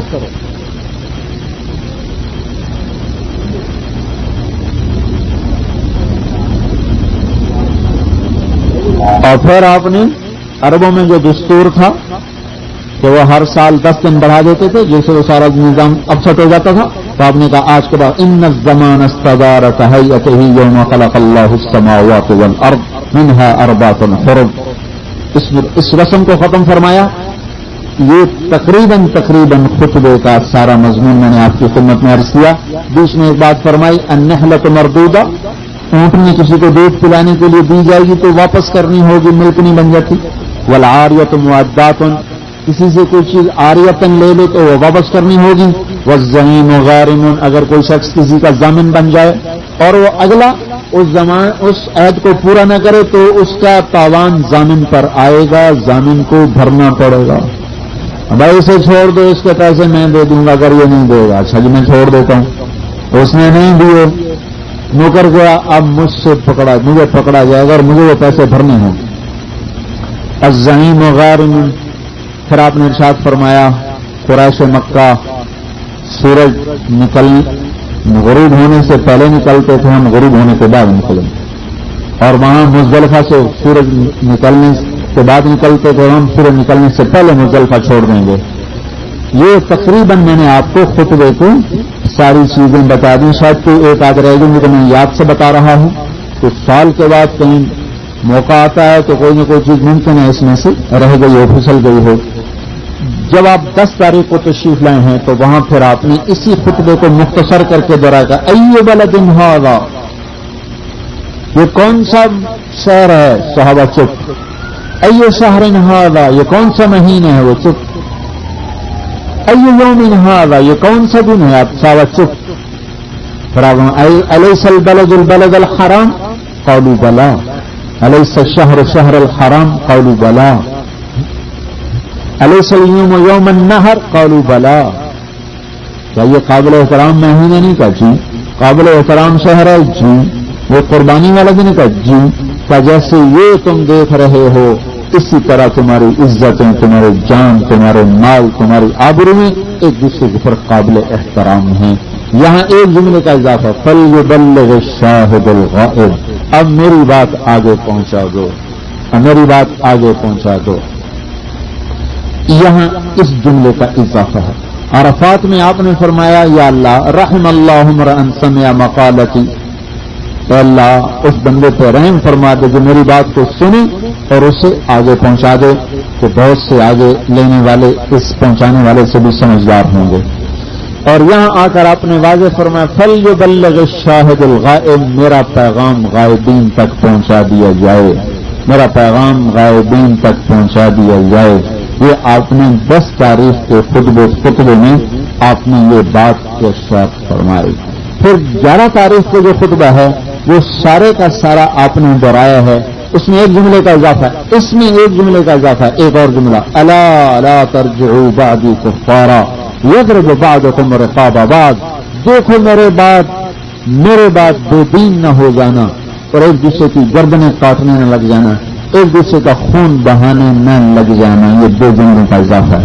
جو پھر 11 تاریخ کا خطبہ ہے اس میں آپ نے چند جملے اور اضافہ فرمایا، کہ اے لوگو ان اباکم واحد وربکم واحد، تمہارا رب بھی ایک ہے، تمہارا باپ بھی ایک ہے، لا فضل لعربین علی عجمین ولا لعجمین علی عربین ولا لابیض علی اسود ولا لاسود علی ابیض الا بالتقوی، کالے کو گورے پر، گورے کو کالے پر، عرب کو عجم پر، عجم کو عرب پر کوئی فضیلت نہیں سوائے تقوی کے، ان اکرمکم عند اللہ اتقاکم، جو تقوی والا ہے وہی عزت والا ہے۔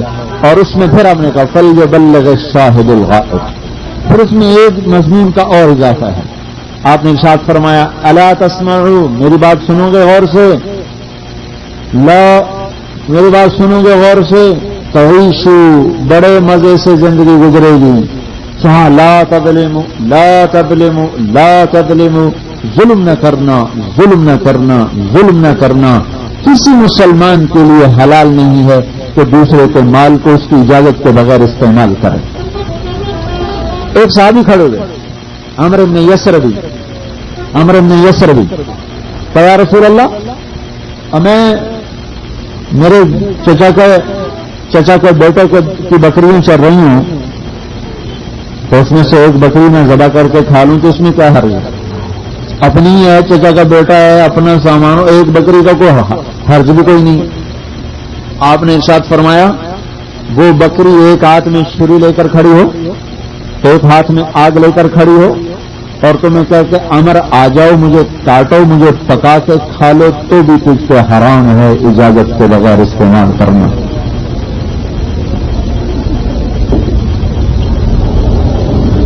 تینوں دن آپ نے سود کے مضمون کو بڑی سختی سے بیان فرمایا، عزت و آبرو کے مضمون کو بڑی سختی سے بیان فرمایا۔ آپ یوں سمجھے، ساری دنیا کا نظام معیشت سمجھایا ہے۔ اس وقت کتنا بڑا مسئلہ بن رہا ہے معیشت کا، اکانومی، جتنی اکانومیسٹ بڑھ رہے ہیں اتنی اکانومی فنا ہو رہی ہیں، برباد ہو رہے ہیں۔ اور اللہ کا نبی کتنے خوبصورت طریقے سے اکانومی کا مسئلہ حل فرما رہے ہیں کہ سود چھوڑ دو، تمہاری ساری معیشت ٹھیک ہو جائے گی۔ سود کا لازمی نتیجہ ہے پیسہ چند ہاتھوں میں آ جاتا ہے، اور اکثریت کے چولہے ٹھنڈے ہو جاتے ہیں۔ سود کا لازمی نتیجہ ہے کہ مال چند ہاتھوں میں ہوگا، وہ آتش بازی پہ 10 لاکھ خرچ کر دے گا، اور غریب کے جیب میں 10 روپے نہیں ہوں گے بچوں کو دوائی پہ، وہ اپنے بچوں کو روٹی نہیں کھلا سک رہا ہے، اور سود خور کا بیٹا امریکہ سیر کو جا رہا ہوگا۔ یہ سود کا لازمی نتیجہ ہے۔ اب میں حیران ہوتا ہوں، اللہ تعالیٰ نے نماز، دیکھو نماز کا نہ پڑھنا سود کھانے سے بڑا گناہ ہے، زنا سود سے بڑا گناہ ہے، قتل سود سے بڑا گناہ ہے، اعلان جنگ سود پہ ہے۔ ہمیں غلط کہتا میرا زانیوں کے خلاف اعلان جنگ ہے، میرا بے نمازیوں کے خلاف اعلان جنگ ہے۔ نماز چھوڑنے والے کو تو کافر کہا گیا، سود کھانے والے کو، سود دینے والے کو کافر نہیں کہا، لیکن اعلان جنگ ہے سود والے کے خلاف۔ کیوں؟ کہ انسانیت کے حقوق تہس نہس ہو کر رہ جائے، اور اللہ کو اپنے بندوں سے محبت بڑھی۔ مسلمان کی میں نہیں کہہ رہا ہوں، بندوں سے۔ ایک حدیث آپ کو سناتا ہوں۔ ابراہیم علیہ السلام کا آیا مہمان، پہلا آدمی جس نے مہمان نوازی کو رواج دیا، بغیر مہمان کے روٹی نہیں کھاتے تھے۔ ابراہیم علیہ السلام کا مہمان آیا، انہوں نے کھانا رکھا، اس نے لقمہ توڑا، بسم اللہ نہیں پڑھی۔ ابراہیم علیہ السلام نے کہا بسم اللہ تو پڑھ۔ وہ کہنے لگا میں تو اللہ کو جانتا نہیں، نام کس کا لوں؟ ابراہیم علیہ السلام نے کہا میں اللہ کے منکر کو روٹی نہیں کھلاتا ہوں، آگے سے روٹی اٹھا لی۔ وہ اٹھ کے چل دیا بوجھل قدموں سے، چند قدم گیا، پیچھے سے جبریل آ گئے۔ عتاب خلیل اللہ ابراہیم، یہ تجھے حساب کتاب کا ٹھیکیدار کس نے بنایا؟ منکر تو وہ میرا ہے، 70 سال سے میں نے اس کی روٹی بند نہیں کی، تو تجھے کس نے کہا تھا اس کے آگے سے روٹی اٹھانے کو؟ اس کو بلاؤ اور اسے کھانا کھلاؤ۔ ابراہیم علیہ السلام پہ عتاب ہو رہا ہے کافر کے آگے سے روٹی اٹھانے پر۔ یہ اللہ کی محبت ہے اپنے بندے کے ساتھ۔ ابراہیم علیہ السلام بھاگے، آ جا بھائی، آ جا بھائی، آ جا۔ کیا ہوا؟ تب میرے رب نے تیری سفارش کی۔ کہنے لگا تیرا رب بڑا زبردست ہے، میں تو اس کو مانتا بھی نہیں، پھر بھی میری سفارش کرتا تو چل مجھے بھی اس کا کلمہ پڑھا دے، ایمان بھی مل گیا۔ تو سود ایک ایسی لعنت ہے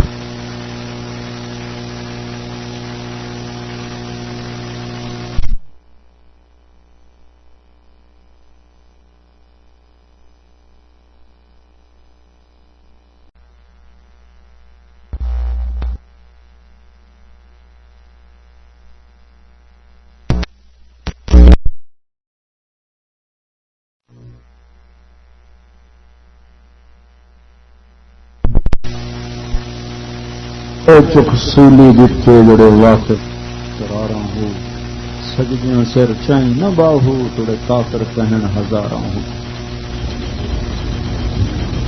بھائی کو اللہ سے جاری لگاؤ گے تو کوئی اللہ کی طرف سے بھی فیضان ہوگا۔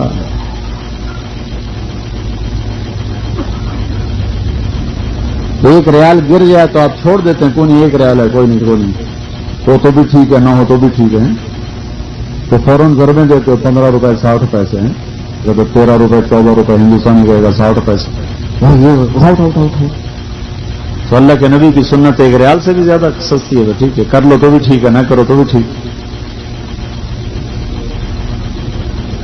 انصاف تو کرو بھائی۔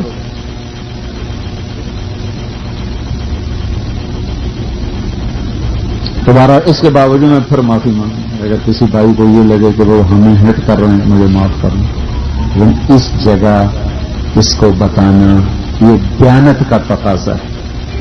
آگے کرنا نہ کرنا وہ تو اگلی بات، یہ دیانت کا تقاضا ہے۔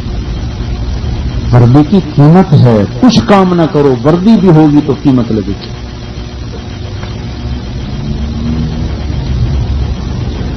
تو اس لیے ہم سارے توبہ کی نیت کریں، ٹھیک ہے نا بھائی۔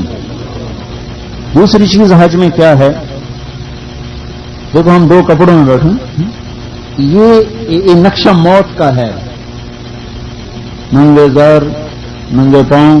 یہ جوتا دیکھتے نہیں آپ، تقریباً ننگے پاؤں ہونے کے لیے، لیکن چونکہ اللہ پاک کریم ہے رحیم ہے، چاہتے تو ہے ننگے پاؤں چلیں، لیکن پتہ ہے ہر ایک کے بس کا ہے نہیں، تو لہذا کا ایسا پہنو بس جوتے جیسا ہو جوتا نہ ہو. ایک مردہ کی شکل میں کھڑا کر دیا. کیا مطلب کہ جیسے مردے کی کوئی خواہش نہیں. آج کے بعد کہو یا اللہ میری ہر خواہش تجھ پہ قربان، جو تو کہے گا وہ ہو. اللہ پر ہر جذبے قربان کرنا. آج تک اپنے مانے جو جی میں آیا کر لیا، نہیں آیا نہیں کیا. نہیں، یہ مینا کی وادی ہم سے کچھ کہہ رہی ہے.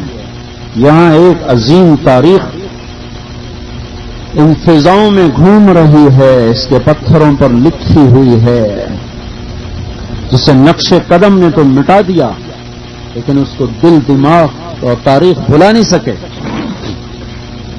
ایک باپ بیٹے اور ماں نے یہاں ایک تاریخ لکھی ہے کہ ہم اللہ پر ہر چیز قربان کریں گے. جیسے ہم اللہ کا حکم اپنی خواہش پہ قربان کرتے ہیں نا، تو آج کے بعد حج کا دیکھو میرے بھائیوں، جو ظاہری اعمال ہیں نا ان پر کمپرومائز کر لیا اللہ تعالیٰ نے. آگے پیچھے بال کٹا دیا، چلو دم دے دو ہم صلح کر لیتے، ٹھیک ہے ہو گئے. اور احرام میں ناخن کاٹ لیا، خوشبو لگا لیا، اچھا چلو دم دے دو ہم کمپرومائز کر لیتے ہیں. مزدلفہ میں نہیں، باوجود استطاعت کے رات نہیں گزاری، اچھا چلو دم دے دو ہم کر لیتے ہیں. لیکن ان پر کوئی کمپرومائز نہیں ہے. اس کا کوئی دم نہیں ہے کہ میں نے توبہ نہیں کی کہ کیا کروں، اونٹ دے دوں. توبہ کا بدل توبہ ہے. میں آج آ گیا ہوں، یا اللہ وہ کروں گا جو تو چاہتا ہے، اسے چھوڑ دوں گا جو تو چھوڑواتا ہے. اس پر کوئی کمپرومائز ہے نہیں، کوئی نہیں. چاہے سارے یہ قربان گاہ کے اونٹ ذبح کر دو، اگر یہ جذبہ نہیں ہے تو کچھ نہیں ہے. یہ اس کا بدل یہی اور کچھ نہیں. یہ حج کی دوسری بنیاد ہے جو ہمیں ملتی ہے 3 شخصیات سے: ہاجرہ، ابراہیم، اسماعیل. خامند کا چھوڑنا کوئی آسان کام ہے؟ اور پھر خامند ابراہیم جیسا ہو. عورت کی سب سے بڑی محبت کا جو محور ہے خامند ہوتا ہے، اور خامند ابراہیم ہو تو اس کو چھوڑنا آسان. پھر بوڑھی جو بیوی ہم عمر تھی سارا، حضرت ابراہیم علیہ السلام کو 86 برس کی عمر میں بیٹا ملا. 86 برس کی عمر تو ہم عمر تھی دوسری بیوی سارا. تو اللہ ان کو کہتا جا چھوڑا صحرا میں. ان کے تو وہ جذبات بھی ٹھنڈے ہیں. وہ سارا ہاجرہ کو کہہ رہے ہیں جو 20-22 سال کی ہیں، کہ کو جنگل میں جو یہاں چھوڑ دیا جائے. آپ اس مکے کو 5000 سال پیچھے لوٹ کے دیکھنے کی کوشش کریں، اور میرا خیال نہیں کہ ہم وہ مکہ دیکھ سکیں. چشم تصور میں 5000 سال پیچھے دیکھنے کی کوشش فرمائیں کہ ایسی ایک اندھیری رات ہے اور چاروں طرف سناٹا ہے، اور کالے پہاڑوں کے بیچ ایک عورت اپنے بچے کو گود میں لیے بیٹھی ہوئی ہے، جس کو تسلی دینے کے لیے کوئی نہیں. سنسناتی ہوائیں ہیں، کالے پہاڑ ہیں، اور اوپر وسعت آسمان ہے، اور نیچے بے رحم سنگلاخ چپ پہاڑ ہیں. کوئی ایک نہیں جو اسے تسلی دینے والا ہو. رات کے ستارے بھی جھک جھک کے دیکھ رہے ہیں یہ کون خاتون ہے، یہ کیا ہو رہا ہے، یہ کس وجہ سے یہاں بیٹھی ہوئی ہے، یہ کیوں بیٹھی ہوئی ہے. اور میں حیران ہوتا ہوں، ابراہیم علیہ السلام کو جب آگ میں ڈالا گیا کچھ نہیں بولے، چپ کر کے اڑ کے چلے گئے. جب جبریل بولے نا یہاں چھوڑ دو، یہاں چھوڑ دو، ہوئے ایک دم فرمایا یہاں یہاں یہاں یہاں تو کچھ نہیں، یہاں تو کچھ نہیں.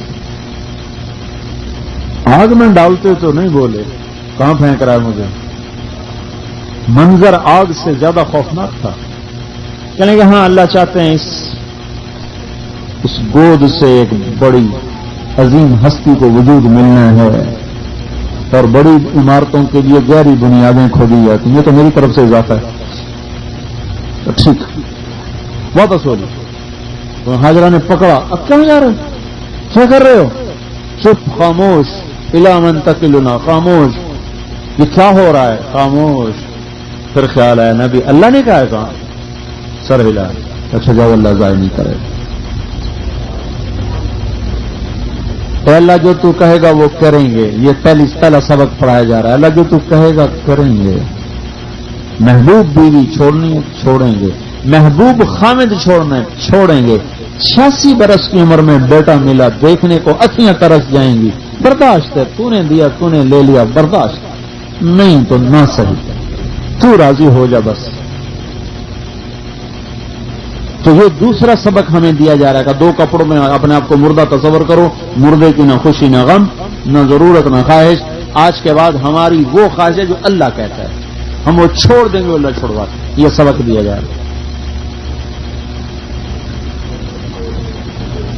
وہ کیا وقت ہوگا جب صفا مروہ پہ ہاجرہ دوڑ رہی ہوگی, ایک طرف بچے کا ایڑیاں رگڑنا اور اس کی درد بھری فریاد. کل ہم نماز پڑھ رہے تھے, عشاء تو میں پیچھے تھا, تو پیچھے مستورات کے خانے سے کسی بچے کے رونے کی آواز آ رہی تھی. لوگن ہاں میری شناسائی نہ بات, لیکن اس کی معصوم جو تھی ہچکیاں, وہ میرا جی چاہ رہا تھا کہ امام ابھی رکوع کر دے, امام ابھی رکوع کر دے. تو جس کا جگر گوشہ موت کی ہچکیاں لے رہا ہو اور جنگل بیابان ہو, اس ماں پہ کیا بیت رہی ہو. اور جس بے قراری سے وہ دوڑی ہے, وہ دوڑ اللہ کو ایسی پسند آئی کہ پھر اللہ نے ہر نبی کو وہاں بھگایا. بھاگو یہاں, میری ایک بندی میری خاطر یہاں قربان ہوئی تھی. یہ کوئی عبادت تو نہیں ہے نا, پانی کی تلاش میں ایک عورت بھاگ رہی, تو عبادت کیسے بن گئی؟ نسبت چونکہ اللہ کی تھی, اللہ نے عبادت بنا دی. بھاگو. ہاجرہ سے پہلے صحیح نہیں تھی حج میں. ابراہیم علیہ السلام تک سارے نبیوں نے حج کیا, صحیح کوئی نہیں تھی. ہاجرہ کے بعد کا دوڑو. ایک خاتون کی قربانی یہاں تک پہنچی کہ اللہ تعالیٰ نے آج تک اس کے عمل کو دین بنا دیا. تو یہ 7 چکر پہ نا, وہ 8واں بھی لگا لیتی. وہ 7 چکر پہ پھیپھڑے پھٹنے لگے, پاؤں شل ہو گئے, تو عاجز ہو گئی, بے بسی سے گری. جیسے کوئی الوداعی نظر ڈالتا ہے کہ حضور صلی اللہ علیہ وسلم کی والدہ ماجدہ کا انتقال ہو رہا تھا ابوا کی وادی میں, 6 برس کا بچہ. حضرت آمنہ نے ایسے الوداعی نظر ڈالی. میں صرف اس بات کو سمجھنے کے لیے ابوا کا میں نے سفر کیا. فنظرت الیہ نظرۃ, تو نے اس کو ایسے دیکھا. میں نے کہا وہ منظر کیا تھا جو جس میں یہ واقعہ پیش ہے. تو اسی سال میں ستمبر میں آیا تھا عمرے پر, تو میں اس وادی میں دیکھنے گیا ایسے ایک لفظ کو سمجھنے کے لیے.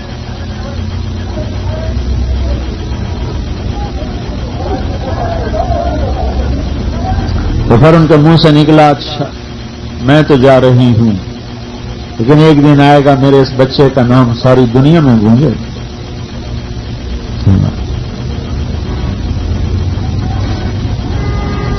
تو انہوں نے ایسے ایک الوداعی نظر ڈالی کہ اب وہ بھی جا رہا اور میں بھی جا رہا ہوں. اور وہاں نظامی بدل چکا تھا, وہاں وہ جبریل اتر چکے تھے. اور جب دیکھا ایک آدمی کھڑا ہے تو پھر جیسے مردے میں جان پڑ گئی, یہ کون. پھر بھاگی ممتا بے قرار. آگے فیصلے ہو چکے تھے, پانی ابل رہا تھا, جبریل جا چکے تھے. زمزم زمزم زمزم. کہ اللہ ہماری اماں ہاجرہ کا بھلا کرے, نہ کہتی زمزم تو سارا عرب نہر بن جاتا.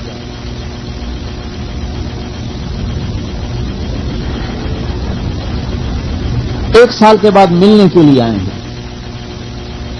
تو سینے پہ پتھر رکھ کے اس نے جذبات کو لوری دے کے سلا دیا تھا. یادوں کے خزانے دفن کر دیے تھے. وہ 1 سال بعد ملنے آ رہے ہیں. روز اس گھاٹی کو دیکھتی ہے کہ یہاں سے ابراہیم گیا تھا, یہاں سے گیا تھا. روز اس گھاٹی کو دیکھ. آج اسی گھاٹی سے وہ آ رہے ہیں 1 سال کے بعد. اس ہاجرہ کے کیا جذبے ہوں گے کہ بیٹھیں گے, کچھ سنیں گے, کچھ سنائیں گے. اور یہ نہیں خبر کہ ایک اور امتحان خوفناک آ رہا ہے. اونٹنی کو بٹھایا, لپک کے آئیں, مرحبا آئیے تشریف لائی. فرمایا اونٹنی سے اترنے کی اجازت نہیں ہے, بیٹھے بیٹھے ملنے آئے. تو بے قرار آنسو باہر آتے. اچھا یہ اجازت ہے کہ آپ کا منہ آپ دھلا دوں, پاؤں دھلا دوں؟ یہ پانی اللہ نے ہمیں دیا. کہیں ہاں یہ اجازت ہے.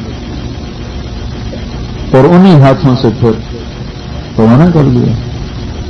مندمل زخم پھر ہرے ہو کے. اور اس کے بعد آئے ہیں تو ذبح کرنے کے لیے.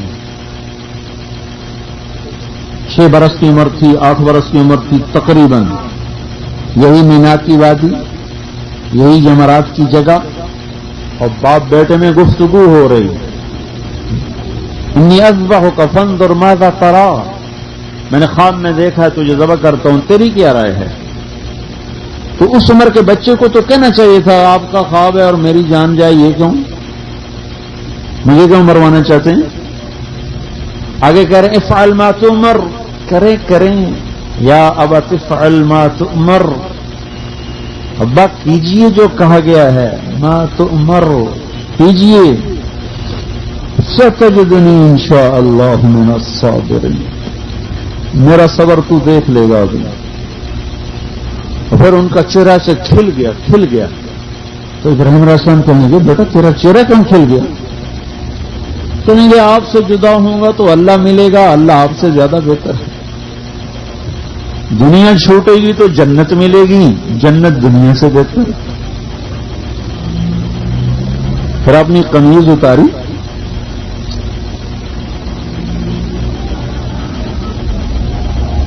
کہا یہ میری ماں کو دے دیں.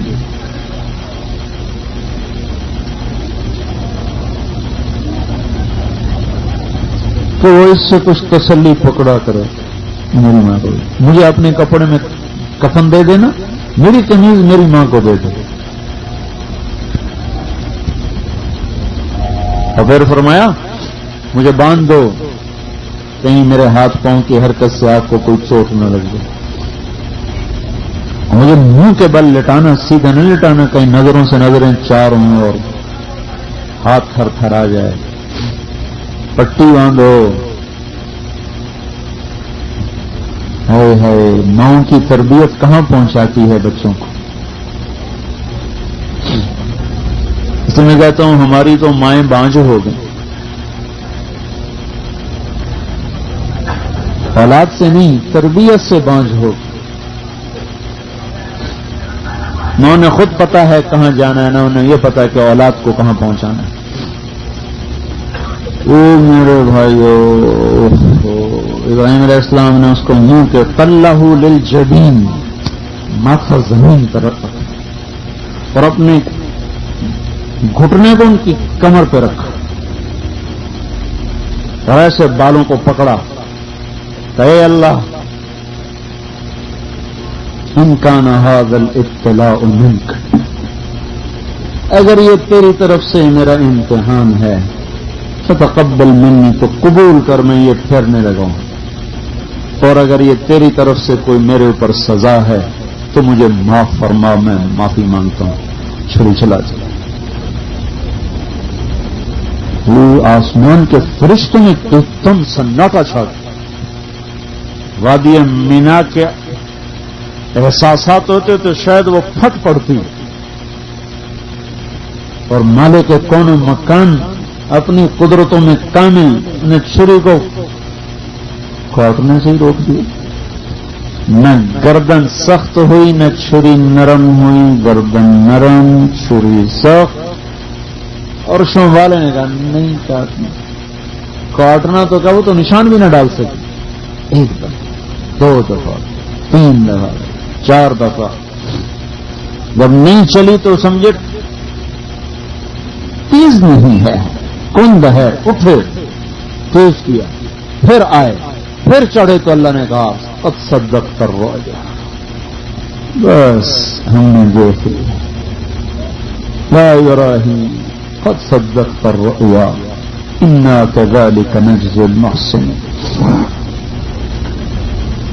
ہمارے بچوں پہ چھری نہیں پھروا رہا، ہمیں کہہ رہا ہے حرام پہ چھری پھیر دو، میری نافرمانی پہ چھریاں پھیر دو، جو تمہارے اندر غلط جذبے اٹھتے ان پہ چھریاں پھیر دو، جو کہوں وہ کرو، جو چھوڑوں وہ چھوڑو۔ یہ احرام اس کی علامتی، دیکھو نا، ہم نے کرتا چھوڑ دیا، شلوار چھوڑ دی، لباس جیسی چیز چھوڑ دی، یہ ایک عملی مظاہرہ ہے۔ بیویاں چھوڑ دی، خوشبو چھوڑ دی،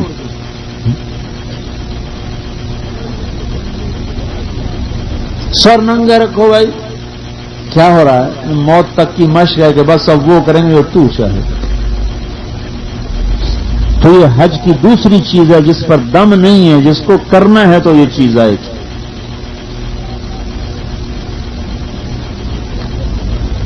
تو بھائی ہم آج کے بعد نیت کریں کہ یا اللہ آج وہ کریں گے جو تو چاہتا ہے، ٹھیک ہے نا بھائی؟ نیت کرتے ہیں نا سارے بھائی، کیونکہ اس فضا میں تو آپ سب کہہ رہے ہیں انشاءاللہ، میں بھی کہہ رہا ہوں انشاءاللہ۔ لیکن میرے بھائیوں، یہ جذبے خالی بیان سے نہیں پیدا ہوتے، اس کے لیے تربیت ہوتی ہے۔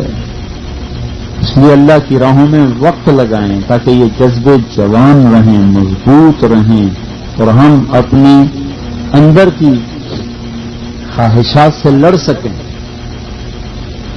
تیسری چیز جو ہمیں حج سے ملتی ہے وہ اللہ کے نبی کا پیغام دعوت ملتا ہے۔ اس حج کے 3 نام ہیں، 3 نام۔ حجۃ الوداع تو آپ نے سنا ہی ہوا ہے، حجۃ الوداع، حجۃ الوداع۔ 2 نام آپ کو اور بتانے لگا، حجۃ الاسلام، حجۃ البلاغ، حجۃ الوداع۔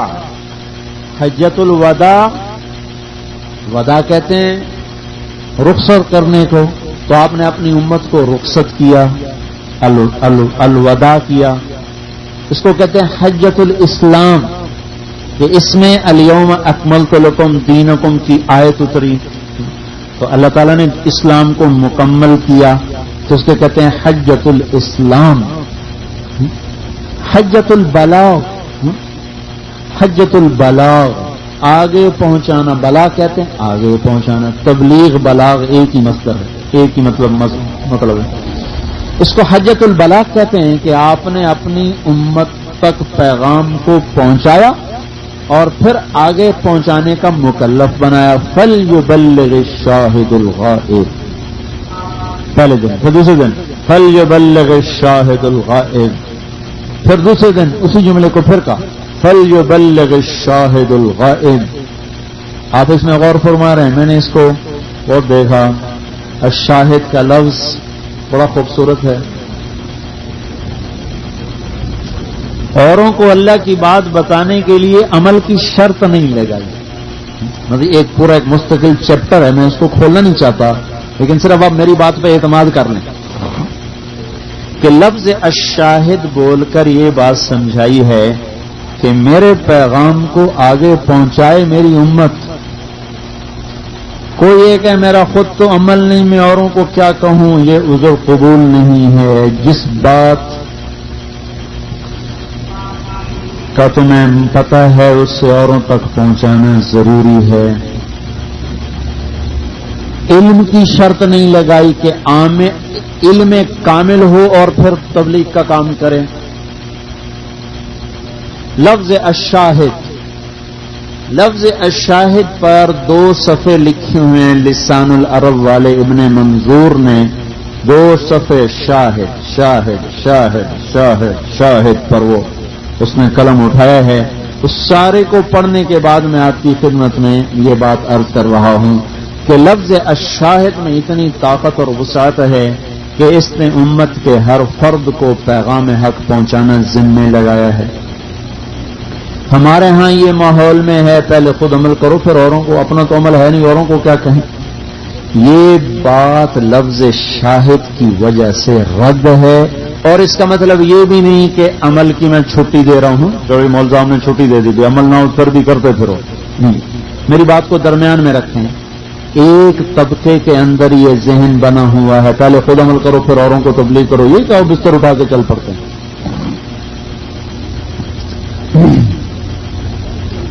اس پر ہمارے یہ رسالے ٹائپ جو کتابیں ہیں اس میں ایک حدیث بھی لوگ لکھتے ہیں، اور حضور کے پاس ایک عورت آئی کہ میرا بچہ گڑ کھاتا ہے، اس کو کہو گڑ نہ کھایا کر، نہیں تو آپ نے کہا تو کل آنا، وہ کل آ گیا، اور وہ بھی آ گئی، آپ نے کہا بیٹا گڑ نہ کھایا کر، انہوں نے کہا یا رسول اللہ یہ آپ کل ہی گئے، تو آپ نے کہا میں نے کل خود کھایا ہوا۔ پہلی بات تو یہ ہے کہ ہمیں یہ علم ملا ہے سند سے، سند میں جو آپ کو کہہ رہا ہوں صرف کتاب پڑھ کے نہیں کہہ رہا ہوں، ہمیں سند ملی ہے۔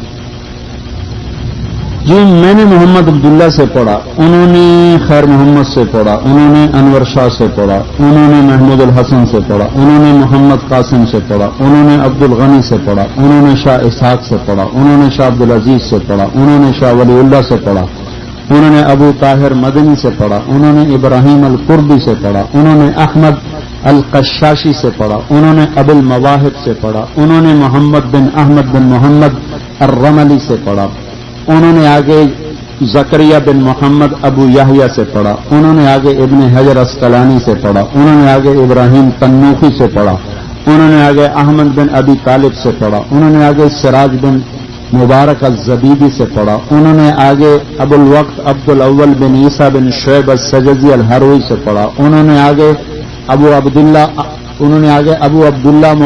ابو محمد، انہوں نے آگے ابو الحسن عبد الرحمن بن مظفر داودی سے پڑھا، انہوں نے آگے ابو محمد عبداللہ بن احمد سے پڑھا، انہوں نے آگے ابو عبداللہ محمد بن یوسف بن مطر بن صالح بن بشر الفربری سے پڑھا، انہوں نے آگے ابو عبداللہ محمد بن ابراہیم محمد بن اسماعیل بن ابراہیم البخاری سے پڑھا۔ امام بخاری نے کہا حدثنا الحمیدی قال حدثنا سفیان قال حدثنا یحیی بن سعید الانصاری قال اخبرنا محمد بن ابراہیم التیمی انه سمع علقمة بن وقاص الليثي قال سمعت عمر بن الخطاب رضي الله تعالى رأيت عمر بن الخطاب رضي الله تعالى عنه على المنبر يقول سمعت رسول الله صلى الله تعالى عليه وسلم انما الاعمال بالنيات۔ میں نے آپ کو پوری سند بتائی مجھ سے لے کر حضور صلی اللہ تعالی وسلم تک۔ یہ بات بے سند ہے، میں نے سند اس لیے بتائی کہ میں یہ بتاؤں کہ یہ بات بے سند ہے، کیونکہ یہ بہت معروف ہے، مجھے اس لیے اپنی ساری سند بتانی پڑی کہ یہ بات بے سند ہے، لہذا ہمیں اس کو رد کرنے میں کوئی عار نہیں۔ اب اس کو تھوڑا عقل پہ پرکھ لیا جائے، یہ مدینے میں گڑ آیا کہاں سے تھا؟ گڑ تو ہمارے پنجاب کا سودا ہے، پوری دنیا میں ہندوستان سے گڑ گیا ہے، گڑ ہمارے پنجاب کی چیز ہے۔ یہ عرب میں روٹی نہیں ملتی تھی، گڑ کی عیاشی کہاں سے آ گئی؟ جو تو ملتے نہیں اور گڑ کھا رہا ہے، اور گڑ کھانے سے کیا ہو جائے گا؟ سارا دن تو تلوار اٹھاتے ہیں، کوئی آپ جیسے تھے کہ پھر بعد بیٹھ کے دفتری کام کر دیتے تو اس کو شوگر ہو جائے گی، کو شوگر کا خطرہ ہوگا، گڑ نہ ہو جائے، 10 من بھی گڑ کھا جاتا کچھ بھی نہ ہوتا۔ 1 گھنٹہ تلوار چلا ہے، سب برابر۔ چونکہ ہمارے یہاں نہ تحقیق ہے نہ ذوق ہے، نہ ذوق نہ شوق نہ خوف نہ تحقیق۔ تو یہ بھائی بے سند بات ہے۔ فَلْيُبَلِّغِ الشَّاهِدُ الْغَائِبُ، میرا پیغام آگے پہنچاؤ، یہ اس امت کے ذمے ہے، اس امت کے ذمے ہے۔ لِمَ تَقُولُونَ مَا لَا تَفْعَلُونَ، شاید کسی کے ذہن میں یہ آیت کھلبلی مچا رہی ہو، مول صاحب کو آیت یاد نہیں، کیوں کہتے ہو جو کرتے نہیں ہیں؟ یہ میری بات کا یہ مطلب نہ سمجھا جائے کہ میں عمل کی چھٹی دے رہا ہوں، میری بات کو اپنے موقع پر رکھا جائے کہ میں یہ ذہن صاف کرنے کی کوشش کر رہا ہوں کہ دعوت دینا بھی فرض ہے، عمل کرنا بھی فرض ہے، دونوں الگ فرض ہیں۔ ایک کے نہ کرنے سے دوسرا معاف نہیں ہوتا، ایک کے چھوڑ دینے سے دوسرا معاف نہیں ہوتا۔ کیوں کہتے ہو جو کرتے نہیں؟ اس کا مطلب یہ ہے کہ جو آدمی وہ کہے جو کرتا نہیں تو کبرا مقتا، یہ کبیرہ گناہ ہے، کیونکہ اگلی آیت اگلا دیکھیں، کبرا مقتا عند اللہ ان تقولوا ما لا تفعلون، کبیرہ گناہ ہے تم کہتے اور کرتے نہیں۔ یہ جو ہم اس کا ترجمہ سمجھے ہیں، مطلب سمجھو. اب میں ایک مثال پیش کرتا ہوں. حدیث پاک میں آتا ہے ایک آدمی اپنے بیٹے کو کہا جا بیٹا قرآن پڑھ.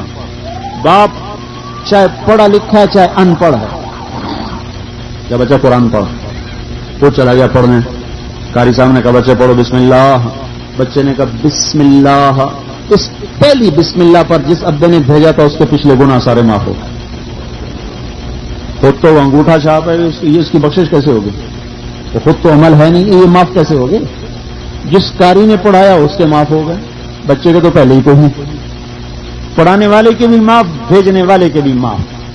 الدال علی الخیر کفاعلہ، جو نیکی کی راہبری کرتا ہے اس کو نیکی کرنے والے کا اجر ملتا ہے. تو پھر اس آیت کا کیا مطلب؟ لما تقولون، کیوں کہہ رہے ہو؟ لما تقولون، کیوں کہہ رہے ہو؟ ما لا تفعلون، جو کر نہیں رہے ہو. جو کر نہیں رہے ہو اس کو کہتے کیوں ہو؟ کیا مطلب؟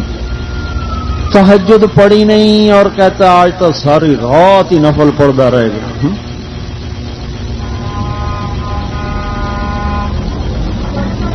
لما تقولون، کیوں کہہ رہے ہو؟ ما لا تفعلون، جو کر نہیں رہے ہو. ایک نماز نہیں پڑھی تو ساری پہ باجماعت پڑھی. یہ ہے کبر مقتن، یہ ہے کبیرہ گناہ. جس نے مجھے کہا تھا بھائی تم ایسا کرو میڈیکل چھوڑ دو مولوی بن جاؤ تمہیں بڑا فائدہ ہوگا. وہ تو دکاندار تھا، اب بھی دکاندار ہے، اب بھی دکان چلا رہا. میں اسے کہتا خود تو دکاندار ہے، مجھے کہتا میں علم حاصل کروں. جا پہلے خود علم حاصل کر پھر مجھے کہنا. اگر میں اس پٹی پہ چڑھ جاتا تو مجھے آج یہ عزت ملتی. میں آپ کی وادی میں بیٹھ کر اللہ کی بات سنا، کہیں بیٹھا پیسے جم رہا ہوتا.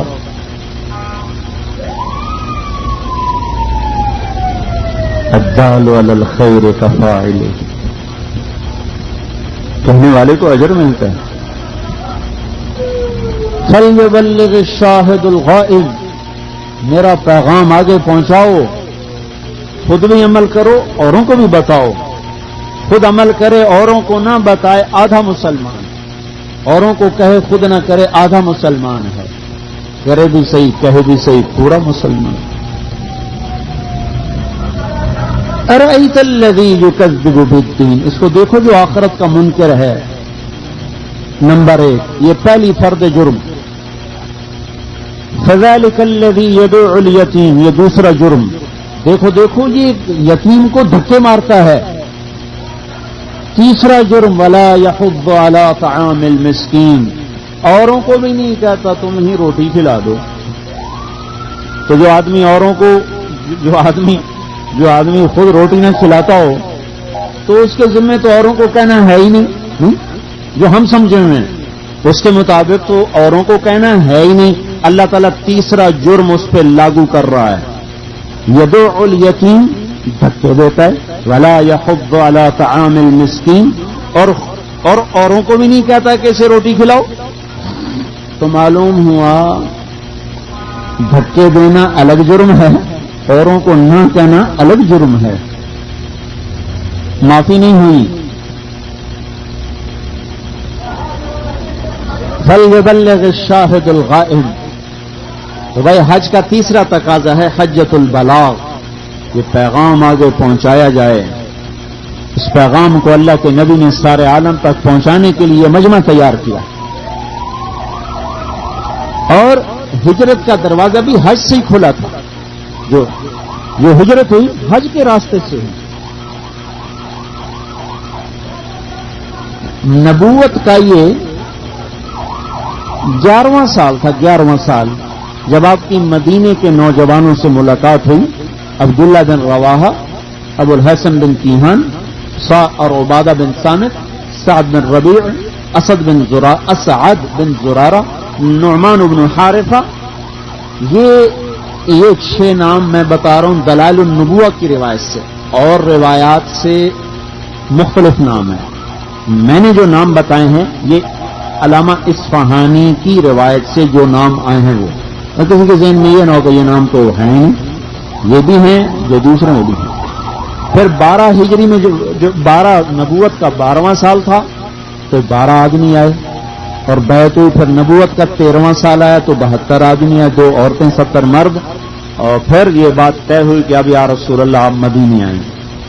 تو نبوت کا 14واں سال آیا، محرم گزرا، سفر گزرا، سفر کی 27 تاریخ تھی اور شب جمعہ تھی، آپ ابو بکر کے گھر گئے، ان کو ساتھ لیا، یہ جبل ثور میں جا کر رات گزاری، 27 کی، 28 کی، 29 کی، یکم کی صبح کو آپ یہاں سے نکلے اور 8 ربیع الاول کو آپ مدینہ پہنچے۔ 10 برس وہاں آپ نے محنت کی اور ایک نظام قائم کیا، پھر اس کو مکمل کیا، پھر میں نے سارا حج کا نقشہ بتایا، پھر یہاں آ کر سارا